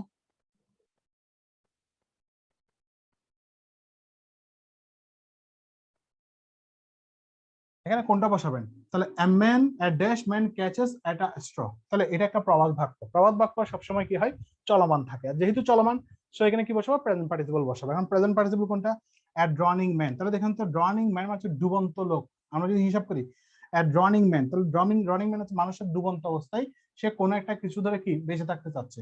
ঠিক আছে, তাহলে কি করতে, তাহলে ক্যাচেস এট আ স্ট্র মানে সূক্ষ্ম কিছু দ্বারা জীবন ধারণ করা, সোজা কথা হচ্ছে সেটা। তাহলে এই যে চলমান অবস্থায় আছে মানে ঘটনাটা কিন্তু চলমান, তার মানে সেক্ষেত্রে কিন্তু প্রবাদ বাক্য, তাহলে এখানে আমরা হবে কি ড্রনিং। এখন আপনার প্রশ্ন যদি এভাবে না দিত, প্রশ্ন আমি তো অপশন দিচ্ছি ভার্বের কাজ, এখন আমি যদি এভাবে না দিই, যদি আন্ডারলাইন করে দিতাম, এখানে ড্রনিং শব্দটা আছে এখানে আন্ডারলাইন করে দিতাম, যদি বলতো here the underline word is option দিতাম, তাহলে এখানে কি করতাম, এটা আমরা কি বলতাম, সেটা আমরা প্রেজেন্ট পার্টিসিপল বলতাম নরমালি। এখন আমরা অপশন দিয়ে যেটা তৈরি করছি সেটা হচ্ছে প্রেজেন্ট পার্টিসিপল নাকি পাস্ট পার্টিসিপল সেটা আইডেন্টিফাই করছি। ঠিক আছে, এখন আপনাকে যদি এভাবে আন্ডারলাইন করে দিয়ে বলে তখন আপনাকে বলবে এটা কি প্রেজেন্ট পার্টিসিপল নাকি পাস্ট পার্টিসিপল নাকি জিরান্ট, তখন আপনাকে বুঝতে হবে এটা হচ্ছে কি জিরান্ট। ওই যে a rolling stone, A drawing man, যাই হোক সবগুলো চলমান বোঝাচ্ছে, তার মানে কি এটা হচ্ছে ডুবন্ত লোক, অন্ত বুঝালে সে কি হয় প্রেজেন্ট পার্টিসিপল শিখে আসছি, বুঝতে পারছেন? ওই রুলস গুলো যদি মনে থাকে আপনি কিন্তু খুব দ্রুত কিন্তু কাজগুলো করতে পারবেন। এটা হচ্ছে চলমান ঘটনা, সেজন্য বুঝাইছি। ঠিক আছে, এখন আমি যদি একটা যদি ঘটক এসে এরকম একটা সেন্টেন্স যদি লিখি, যেমন ধরেন আই bought some breaking নাকি broken ফার্নিচার, তাহলে দেখেন তো আমরা ওই যে একটা আগে লিখছিলাম সেটা হচ্ছে কি I found some broken glass, broken glasses পড়ছিলাম না? তাহলে এখানে কি বলছে আই বট সাম, তাহলে এখানে আমরা যদি সিস্টেম যদি চিন্তা করি এটা প্যাসিভ, তাহলে প্যাসিভ হলে আমার ব্রোকেন হচ্ছে। আর যদি নর্মাল যদি চিন্তা করি সম্পাদিত ঘটনা, অর্থাৎ কি আছে এখানে, কি আছে আর্টিকেল, এখানে তো আর্টিকেল নাই, না এখানে আর্টিকেল নাই, এটা না, ঠিক আছে? তাহলে এখানে কি আছে, আচ্ছা আর্টিকেল বা ডিটারমিনার লিখেন, যান ডিটারমিনার একই জিনিস, আর্টিকেল আর ডিটারমিনার। তাহলে এখানে ডিটারমিনার আছে সাম, তাহলে এখানে ব্রেকিং হবে না ব্রোকেন হবে, সেটা আমরা তো শিখাচ্ছি যে প্যাসিভ সেন্স প্রকাশ হলে অল টাইম পাস্ট পার্টিসিপল, ওই রুলসটা মাথায় রাখলে আপনি আনসার করতে পারবেন এখানে, ঠিক আছে? এখানে আনসার করতে পারবেন। যেমন ড্রনিং ম্যান বলছিলাম, সেটা কিন্তু প্রেজেন্ট টেন্স অর্থাৎ অ্যাক্টিভে ছিল, সেখানে আমরা প্রেজেন্ট পার্টিসিপল করছি। অ্যাক্টিভ প্যাসিভ বুঝতে পারলেও কিন্তু আপনি কিন্তু আনসার বের করতে পারবেন। যদি তাও যদি না বুঝেন তাহলে মাথায় রাখবেন আর্টিকেল বা ডিটারমিনার লিখেন, ডিটারমিনার। তাহলে আর্টিকেল অথবা ডিটারমিনার প্লাস চলমান ঘটনা বুঝলে প্রেজেন্ট পার্টিসিপল, আর্টিকেল বা ডিটারমিনার সম্পাদিত মানে ঘটে গেছে এরকম ঘটনা বুঝালে পাস্ট পার্টিসিপল। তাই দেখেন তো আই বট সাম, এখন ব্রেকিং ফার্নিচার কিন্তু হবে না, অর্থাৎ ফার্নিচার গুলো ভাঙতেছে এমন অবস্থায় কিন্তু কিনে নাই, অর্থাৎ ভাঙা ফার্নিচার কিনেছিলাম, তাহলে অর্থাৎ ফার্নিচারটা ভেঙে গেছে অলরেডি, ঠিক আছে? তাহলে ভেঙে গেছে সেই জিনিসগুলো আমরা কিনছি, তার মানে ঘটনাটা ঘটে গেছে। যেহেতু ঘটনাটা সম্পাদিত হয়ে গেছে তাহলে সেখানে আমরা পাস্ট পার্টিসিপল এভাবেও মাথায় রাখতে পারেন, অথবা আপনি যদি অ্যাক্টিভ প্যাসিভ যদি বুঝতে পারেন তাহলে আপনি সহজে কিন্তু বের করতে পারেন। সম্পাদিত নাকি চলমান এত জটিলে যাওয়ার দরকার নেই, বুঝতে পারছেন? এবার তাহলে আমি দুভাবে বুঝলাম আপনাকে present participle past participle difference গুলো আপনি যে কোনো একভাবে মনে রাখতে পারেন, ক্লিয়ার? তারপরে আর নাই, সো মোটামুটি আমরা শেষ করছি প্রেজেন্ট পার্টিসিপল আর পাস্ট পার্টিসিপল। ওই জিনিসটা মাথায় রাখেন আপনারা, সেটা হচ্ছে কি,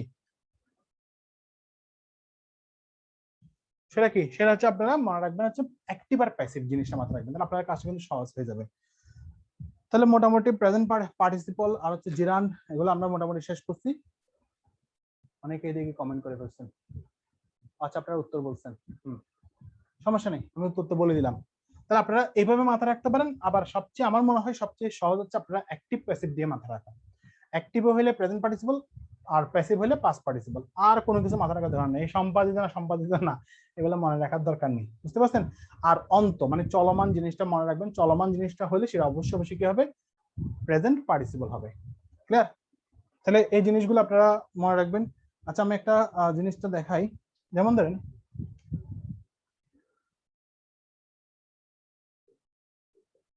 রাইটিং ডকুমেন্টস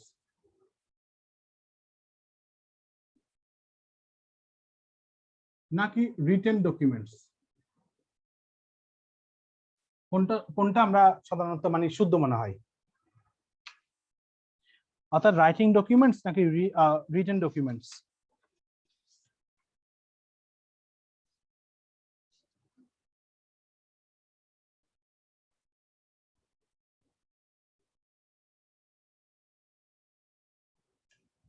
এটা তো সবাই পারবে, অন্তত মেয়েরা অন্তত পারবে। সেটা হচ্ছে ফিক্সিং প্রাইস নাকি ফিক্সড প্রাইস, ঠিক আছে?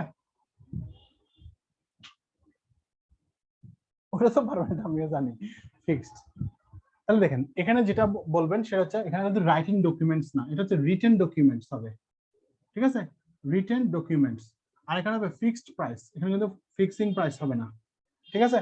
তাহলে জিনিসগুলো একটু মাথায় রাখেন, কারণ এগুলো হচ্ছে কি, এগুলো হচ্ছে নর্মালি হচ্ছে প্যাসিভ সেন্স প্রকাশ করে, কারণ ডকুমেন্ট তো নিজে নিজে রাইট করতে পারে না, অন্য কোনো মাধ্যমে রাইট করতে হয়, সেটা রিটেন ডকুমেন্টস। প্রাইস কিন্তু নিজে নিজে কিন্তু ফিক্সড হতে পারে না, অন্য কোনো কেউ ফিক্স করে দিলে সে ফিক্সড হয়, তাহলে ফিক্সড হবে, এখানে ফিক্সিং হবে না, ঠিক আছে? ম্যাচ ফিক্সিং হতে পারে, এটা অন্য বিষয়, কিন্তু প্রাইসের ক্ষেত্রে হচ্ছে ফিক্সড প্রাইস। তারপরে আসেন আমরা মোটামুটি আমাদের শেষ, আর কিছু নাই, প্রেজেন্ট পার্টিসিপল পাস্ট পার্টিসিপল গেল। আচ্ছা ছোট্ট করে একটু পারফেক্ট একটু করে বুঝিয়ে দিই 5 মিনিটে নাকি? পারফেক্ট যদি বা খুব একটা নেই, তারপরও ছোট করে একটু বুঝিয়ে দিই। দেখেন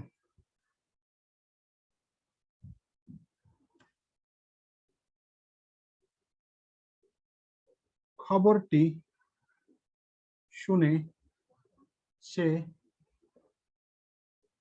কাইন্দা দিল, কেঁদে ফেললো, দেখলাম। তাহলে খবরটি শুনে সে কি করলো, সে কেঁদে ফেললো। তাহলে আমার মূল বাক্য হচ্ছে কি, সে কেঁদে ফেললো। আর খবরটি শুনে সেটা হচ্ছে ফ্রেজ, আমরা প্রথমে আইডেন্টিফাই করে নিলাম। তাহলে খবরটি শুনে যদি বলি, তাহলে আমরা যদি লিখি যে hearing the news, he or she যে কোনো একটা হতে পারে, ক্রাইড আউট লিখলাম, ঠিক আছে। তাহলে hearing the news she cried out বাক্যটা হইলো। এখন আমরা যদি সেটা যদি পার্টিসিপল দিয়ে যদি করতে চাই, এটা নরমালি সেন্টেন্সটা কিন্তু কারেক্ট। যদি এখানে যদি আমরা পার্টিসিপল বসাতে চাই, ওই যে আমরা মনে আছে আমরা গত অর্থাৎ 2-4 দিন মানে এক সপ্তাহ আগে ক্লাসে বলছিলাম ড্যাংলিং মডিফায়ার মানে হচ্ছে ইলজিক্যাল পার্টিসিপিয়াল মডিফায়ার। তখন শিখছিলাম যে আইএনজির কাজটা যাকে দিয়ে সম্পন্ন হয় তাকেই বাক্যের শুরুতে লিখতে হয় বলছিলাম। তাহলে আইএনজির কাজটা হিয়ারিং এর কাজটা কে করছে, সে করছে, সেটা আনছি। তাহলে এখানে আমরা দেখছিলাম সেটা হচ্ছে কি আপন, বাই, এগুলো আমরা কি বসাইছিলাম, শব্দগুলো বসাইছিলাম, মানে হচ্ছে কিছু প্রিপোজিশন বসাইছিলাম। সেখানে আমরা একটা শব্দ পাইছিলাম হ্যাভিং। তাহলে হ্যাভিং দিয়ে আমরা কিন্তু বাক্যটা কিন্তু করা যায়। তাহলে হ্যাভিং, যেহেতু হ্যাভিং আসছে, হ্যাভ ভার্ব, হ্যাভের পরে কি হয়, হ্যাভের পরে ভার্বের পিপি করতে হয়। তাহলে আমরা কি করব, হ্যাভিং হার্ড দ্য নিউজ, এভাবে কিন্তু বাক্যটা কিন্তু হয়। তাহলে শি ক্রাইড আউট, ঠিক আছে, শি ক্রাইড আউট। তাহলে এই যে হ্যাভিং হার্ড দ্য নিউজ, তাহলে হিয়ারিং দ্য নিউজ যে কথা, having hard the news same কথা। কারণ হিয়ারিং এখানে যদি শুধু হিয়ারিং বসাই তখন সেটা হচ্ছে পার্টিসিপল, ঠিক আছে, প্রেজেন্ট পার্টিসিপল। যখন আমরা হ্যাভিং সহ বসাচ্ছি তখন এই যে হ্যাভিং প্লাস পারবের পিপি, এই পুরো অংশটার নাম হচ্ছে তখন পারফেক্ট পার্টিসিপল। বুঝতে পারছেন এবার? মানে পারফেক্ট পার্টিসিপলটা কিন্তু খুব একটা কিন্তু আসে না, কেন?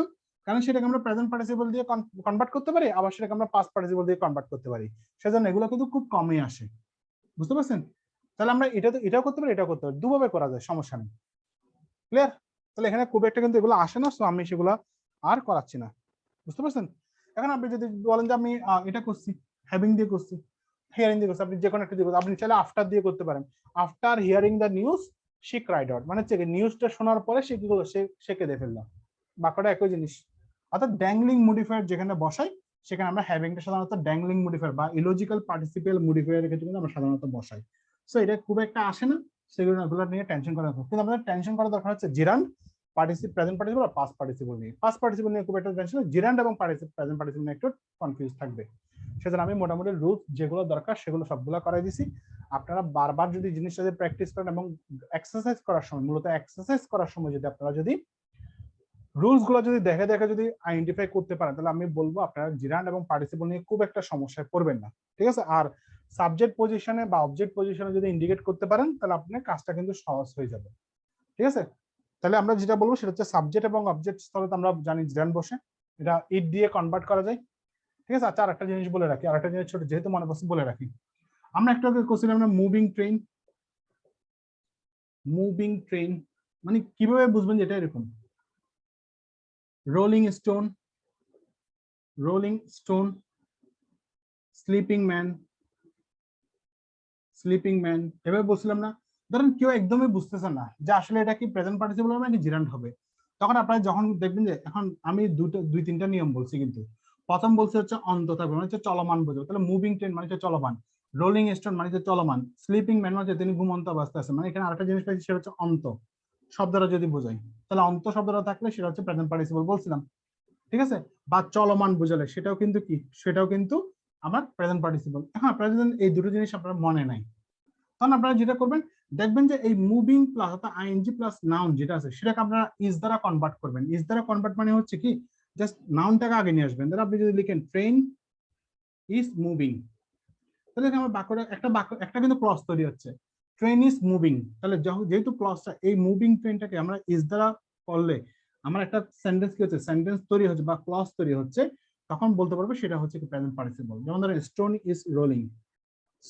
Is rolling, man is sleeping, অর্থাৎ আমরা ইজ দ্বারা কি করতেছি সেটাকে রিপ্লেস করতেছি, তখন বলতে পারো, সরাসরি বলতে পারবো এই জিনিসগুলো হচ্ছে কি প্রেজেন্ট পার্টিসিপল। এখন আপনি যেভাবে মনে রাখতে পারেন, অন্ত দিয়ে মনে রাখেন, চলমান বোঝান, বা আপনি এভাবে মনে রাখেন। আমি আপনাকে সব নিয়মে দেখাইছি, আপনার যেভাবে সুবিধা লাগে সেভাবে আপনি মনে রাখবেন। আর যদি মনে রাখতে কোনোটা যদি মনে রাখতে না পারেন তাহলে কি করবেন, এটা আসলে আনসারটা ছেড়ে দিবেন। এটা হচ্ছে আলটিমেট সলিউশন, মানে একদম সহজ সলিউশন। যদি কিছুই বুঝতে না পারেন আনসার ছেড়ে দিবেন, আর যদি বুঝতে পারেন তাহলে আমি যেভাবে বলছি সেভাবে যদি পড়ে দেখেন তাহলে আপনারা অবশ্যই সেটা মাথায় রাখতে পারবেন। ঠিক আছে, তাহলে আজকে পড়াতে কোনো সমস্যা আছে কিনা বলেন, তাহলে আমি বুঝাবো। ফিক্সড, আচ্ছা সমস্যা নেই। আপনাদের সমস্যা থাকলে আমরা তাহলে আজকে যেগুলো পড়ছি, রিডান্ডেন্সি বলেন বা প্যারালাল স্ট্রাকচার বলেন, তারপর হচ্ছে আপনার জিরান্ড পার্টিসিপল বলেন, এগুলো সবগুলো আমরা পড়ছি। ক্লিপস্টফেল যেগুলো আছে ওগুলোই পড়ছি। আমি দেখাবো একটু পরে ক্লিপস্টফেল, যার সমস্যা আছে কিনা বলেন। হ্যাঁ, জান্নাতুল নাম বলেন।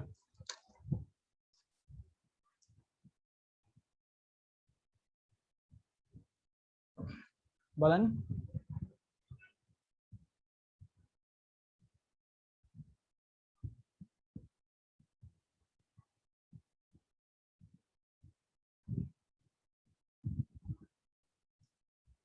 জান্নাতুল নাম হাত তুলছেন, বলেন। আচ্ছা, বললে বলুক, না বলে না, আমি আমারটাতে যাই তাহলে। বললে পরে বলি, আমি আগেটা দেখে নিই। দেখেন, আমরা এই যে রিডান্ডেন্সি পড়ছিলাম, মনে আছে? রিডান্ডেন্সি পড়ছিলাম, এই যে রিডান্ডেন্সি, তাহলে লেখা আছে কি, a sentence in which some information is unnecessarily repeated called redundant.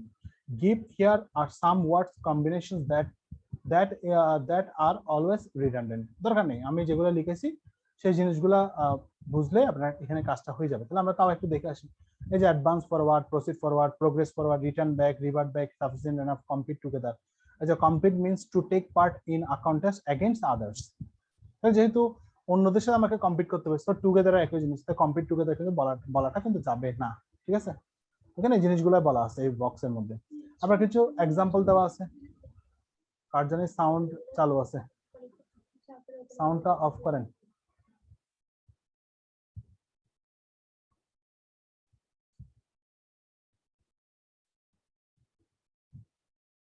আচ্ছা দেখেন, তাহলে এক্ষেত্রে আমরা যেমন the army advance after the big battle, the army moved forward, তাহলে এখানে আমরা বলতে পারবো না দ্য আর্মি অ্যাডভান্সড ফরওয়ার্ড, বলা যাবে না। তাহলে যে কোনো একটা বসাবো আমরা। ঠিক আছে, ক্লিয়ার? তাহলে এই ধরনের জিনিসগুলো, যেমন এখানে আপনার এই যে এক্সারসাইজ দেখবেন, আপনার এক্সারসাইজ পাবেন, রিডান্ডেন্সির উপর এক্সারসাইজ পাবেন। প্রথম যে এক্সারসাইজ ছিল, the carpenter joint the two beams together with long nails. তাহলে যে জয়েন্ট টু বিম টুগেদার, জয়েন্টও আছে আবার কি আছে, টুগেদার আছে। তাহলে আমার এমন একটা শব্দ বাদ, রিডান্ডেন্সি শব্দের মধ্যে এমন একটা শব্দ বাদ দিতে হবে যেটা বাদ দিলে আমার বাক্যে কোনো সমস্যা তৈরি করে না। ঠিক আছে, বুঝতে পারছেন? এই ধরনের আপনাদের 10টা কিন্তু কি আছে, এক্সারসাইজ আছে। তো যেটা বাদ দিবেন সেটা আপনারা করবেন, যে কোনটাকে বাদ দিবেন। তারপর হচ্ছে প্যারালাল স্ট্রাকচার, বলছিলাম যে অ্যাডজেক্টিভ হলে অ্যাডজেক্টিভ, নাউন হলে নাউন, অ্যাডজেক্টিভ, তারপর হচ্ছে ইনফিনিটিভ হলে ইনফিনিটিভ। যে রুলস গুলো করেছিলাম, Peter is rich handsome and কি মেনি পিপল লাইক হিম, তাহলে এখানে মেনি পিপল লাইক হিম এর জায়গায় আমরা কি করছিলাম, পপুলার করছিলাম। তারপর বলছিলাম মিস্টার হেনরি, মানে Rahim is a lawyer, a politician and he teaches, তাহলে এখানে হি টিচার জায়গায় কি হবে, a টিচার হবে। তার মানে এ আছে, সো এ সহ সব জায়গায় কিন্তু লিখতে হবে। ঠিক আছে, যেমন এখানে লেখা আছে, the soldier approached the enemy camp slowly and silent, তাহলে স্লোলি শব্দটা হচ্ছে অ্যাডভার্ব, সাইলেন্ট শব্দটা হচ্ছে অ্যাডজেক্টিভ। তাহলে আমার দুই রকম পার্টস অফ স্পিচ, সেজন্য আমাকে কি করতে হবে, একই ধরনের করতে হবে। তাহলে কি করতে হবে, এখানে স্লোলি এন্ড সাইলেন্টলি করতে হবে। এটা নাম হচ্ছে প্যারালাল, এই যে ইনফিনিটিভ সব। ঠিক আছে, এগুলোর উপর আপনাদের প্যারালাল স্ট্রাকচারের উপরে এক্সারসাইজ আছে। যেমন এখানে লেখা আছে, the puppy stood up slowly, wagged its tail, blinking its eye and barked। এখানে আমি আবার বলছি, মিনি টেস্ট 4 এর যে অপশনটা আছে, মানে মিনি টেস্ট 4 এখন আমরা যা করতেছি গত ক্লাস থেকে আজকে পর্যন্ত, এগুলো সব হচ্ছে রিটেন টাইপ করা, অর্থাৎ রিটেনের জন্য লাগবে। এগুলো প্রিলির জন্য খুব একটা কিন্তু লাগে না। তারপর অনেক সময় দেখা যাচ্ছে প্রশ্নকর্তা কিন্তু প্রিলি প্রশ্ন আকারে দিয়ে দেয়, তখন যাদের সমস্যা না পড়ে এগুলো সেজন্য পড়তে হয়। এখন এই এক্সারসাইজ গুলো সব হচ্ছে রিটেন টাইপ এক্সারসাইজ, এগুলো কিন্তু এমসিকিউ টাইপ এক্সারসাইজ কিন্তু না। সেটা আপনাদের বুঝতে একটু সমস্যা হবে, তারপরে করা ট্রাই করি। এরপর হচ্ছে অবজেক্টের ক্ষেত্রে আমরা পড়ে আসছিলাম যে ডিরেক্ট অবজেক্ট, ইনডিরেক্ট অবজেক্ট, সে নামে আর পড়াই না এখানে, এগুলো আমরা প্রথম ক্লাসে করছি। এরপরে এখানে দেখবেন এখানে কিছু এক্সারসাইজ আছে, করতে পারেন, সমস্যা নেই। এরপরে দেখেন adverbials at the beginning of a sentence. তাহলে অ্যাডভার্বিয়াল যে শব্দগুলো আছে মানে যে নেগেটিভ শব্দগুলো বাক্যের শুরুতে আসলে অক্সিলারি সহ নিয়ে আসে। যেটা বুঝেছি ওটা বুঝলে হবে, এখান থেকে আর বোঝার দরকার নেই, একবার পড়ে যেতে পারেন, সমস্যা নেই। এই যে নেভার হ্যাভ সো মেনি, তাহলে নেভার যেহেতু বাক্যের শুরুতে আসছে সেটা আমাকে কি করতে হচ্ছে, অক্সিলারিটাকে আগে নিয়ে আসতে হচ্ছে। ঠিক আছে, এই যে হার্ডলি যেহেতু বাক্যের শুরুতে আসছে সো আমাকে অক্সিলারিটাকে আগে নিয়ে আসতে হবে। কখনোই লিখতে পারবে না হার্ডলি হি হ্যাড ফলেন লিখা যাবে না, হার্ডলি হ্যাডে লিখতে হবে শুরুতে। ঠিক আছে, এগুলো নিয়েও কিন্তু আবার এক্সারসাইজ আছে টোটাল 10টা। ঠিক আছে, অর্থাৎ এই যে আমি যদি বলি জর্জ রিয়ারলি ফরগেটস আছে না, তাহলে এখানে যেটা করতে হবে রিয়ালিটাকে আপনাকে আগে নিয়ে আসতে হবে। তাহলে রিয়ারলি ডাস জর্জ ফরগেট হবে, এখানে ডাস আনতে হবে, যেহেতু ডু ডাস কোনো অক্সিলারি নেই সো ডু ডাস আনতে হবে এখানে। ঠিক আছে, এখানে আর নাই, আপনাদের মোটামুটি মিনি টেস্ট 4 এর কিন্তু কাজ শেষ। এই যে এখান থেকে আবার আপনাদের মিনি টেস্ট 4 এর মানে আগামীকাল মিনি টেস্ট 4 এর কি হবে, ক্লাস হবে। সো মিনি টেস্ট 4টা একটু করে রাখেন। এখন আমরা যেটা করব, যেটা দেখবো সেটা হচ্ছে আমাদের পার্টিসিপল যেটা করছিলাম আমরা। ঠিক আছে, তাহলে আমরা পার্টিসিপলটা একটু দেখে আসি যে যেগুলা করছি ওগুলো আসলে মানে কতটুকু এখানে আছে। সিএটএল এ ব্যবহার গতকাল করছিলাম, অ্যান্টিসিডেন্ট প্রনাউনও করছি, ওগুলাও করছি। এই যে না এটাও করছি, ইলজিক্যাল পার্ট মানে ড্যাংলিং মডিফায়ার। এই যে ড্যাংলিং মডিফায়ারের ক্ষেত্রে বলছিলাম বাই, আপন, বিফোর, আফটার, হোয়াইল। এখানে আপনি কি করতে পারেন, এখানে আপনার আফটার প্রিপেয়ারিং দিস, এখানে আপনি হ্যাভিং দিয়ে করতে পারেন, লিখতে পারবেন হ্যাভিং প্রিপেয়ার্ড দ্য ডিনার, এভাবেও কিন্তু লেখা যায়। তার মানে সেটা শুধুমাত্র ড্যাংলিং মডিফায়ারের ক্ষেত্রে কিন্তু হ্যাভিংটা আমরা বেশি ইউজ করি। এই যে হ্যাভিং দিয়ে করা আছে, ঠিক আছে, হ্যাভিং ফিনিশড, হ্যাভিং রিটেন, এভাবে। এটা হচ্ছে মানে পারফেক্ট পার্টিসিপলের উদাহরণ এগুলা।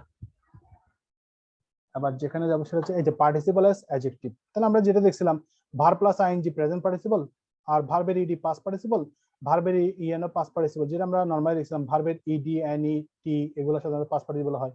আর প্রেজেন্ট পার্টিসিপল এখানে লেখা আছে দেখেন, the present participle verb, the present participle is used as an adjective when the noun is modifies, performs or is responsible for an action.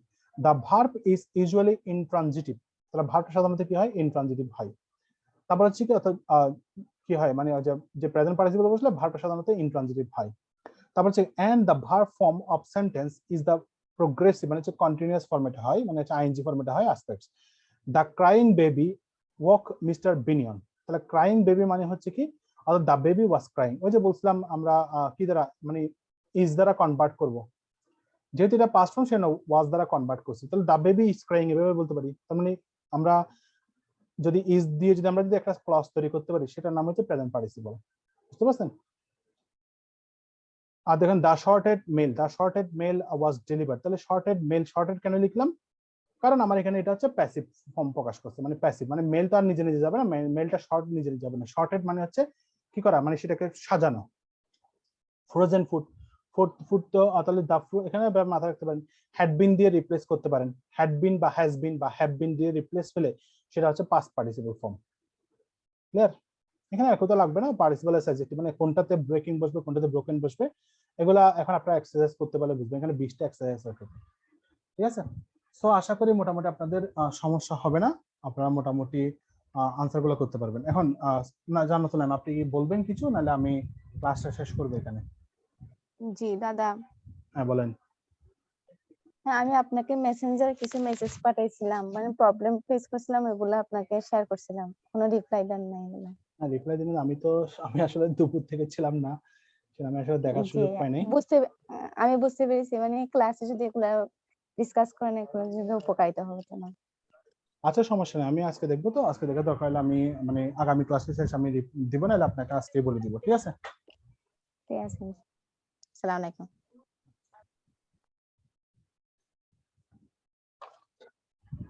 তাহলে মোটামুটি আমরা আজকে ক্লাস শেষ করলাম। মানে আজকে ক্লাস মানে হচ্ছে আজকে আপনাদের কিন্তু মোটামুটি ক্লিপস ফেলে কিন্তু মানে মিনি টেস্ট ছাড়া, মিনি টেস্টের যে 4 মিনি টেস্ট সেটা ছাড়া কিন্তু মিনি টেস্টের সম্পূর্ণ গ্রামার আছে, মিনি টেস্ট বলছি, ক্লিপস টোফেলের যতটা গ্রামার আছে, বেসিক গ্রামার আছে সবগুলো কিন্তু মোটামুটি আপনাদেরকে করানো হয়েছে, ঠিক আছে? এখন আপনাদের যেটা কাজ, আপনাদের যে কাজটা আপনাদেরকে মূলত করতে হবে সেটা হচ্ছে আপনাদেরকে সেই জিনিসগুলো একটু বারবার আপনাকে মানে কি করতে হবে, মানে রিভিশন দিতে হবে। অর্থাৎ আমি যেগুলো করে সেগুলো যদি নোট খাতা যদি আপনারা যদি তুলতে পারেন, আপনাদের জন্য সবচেয়ে বেস্ট অপশন হয় যদি একটা নোট খাতা যদি তৈরি করতে পারেন।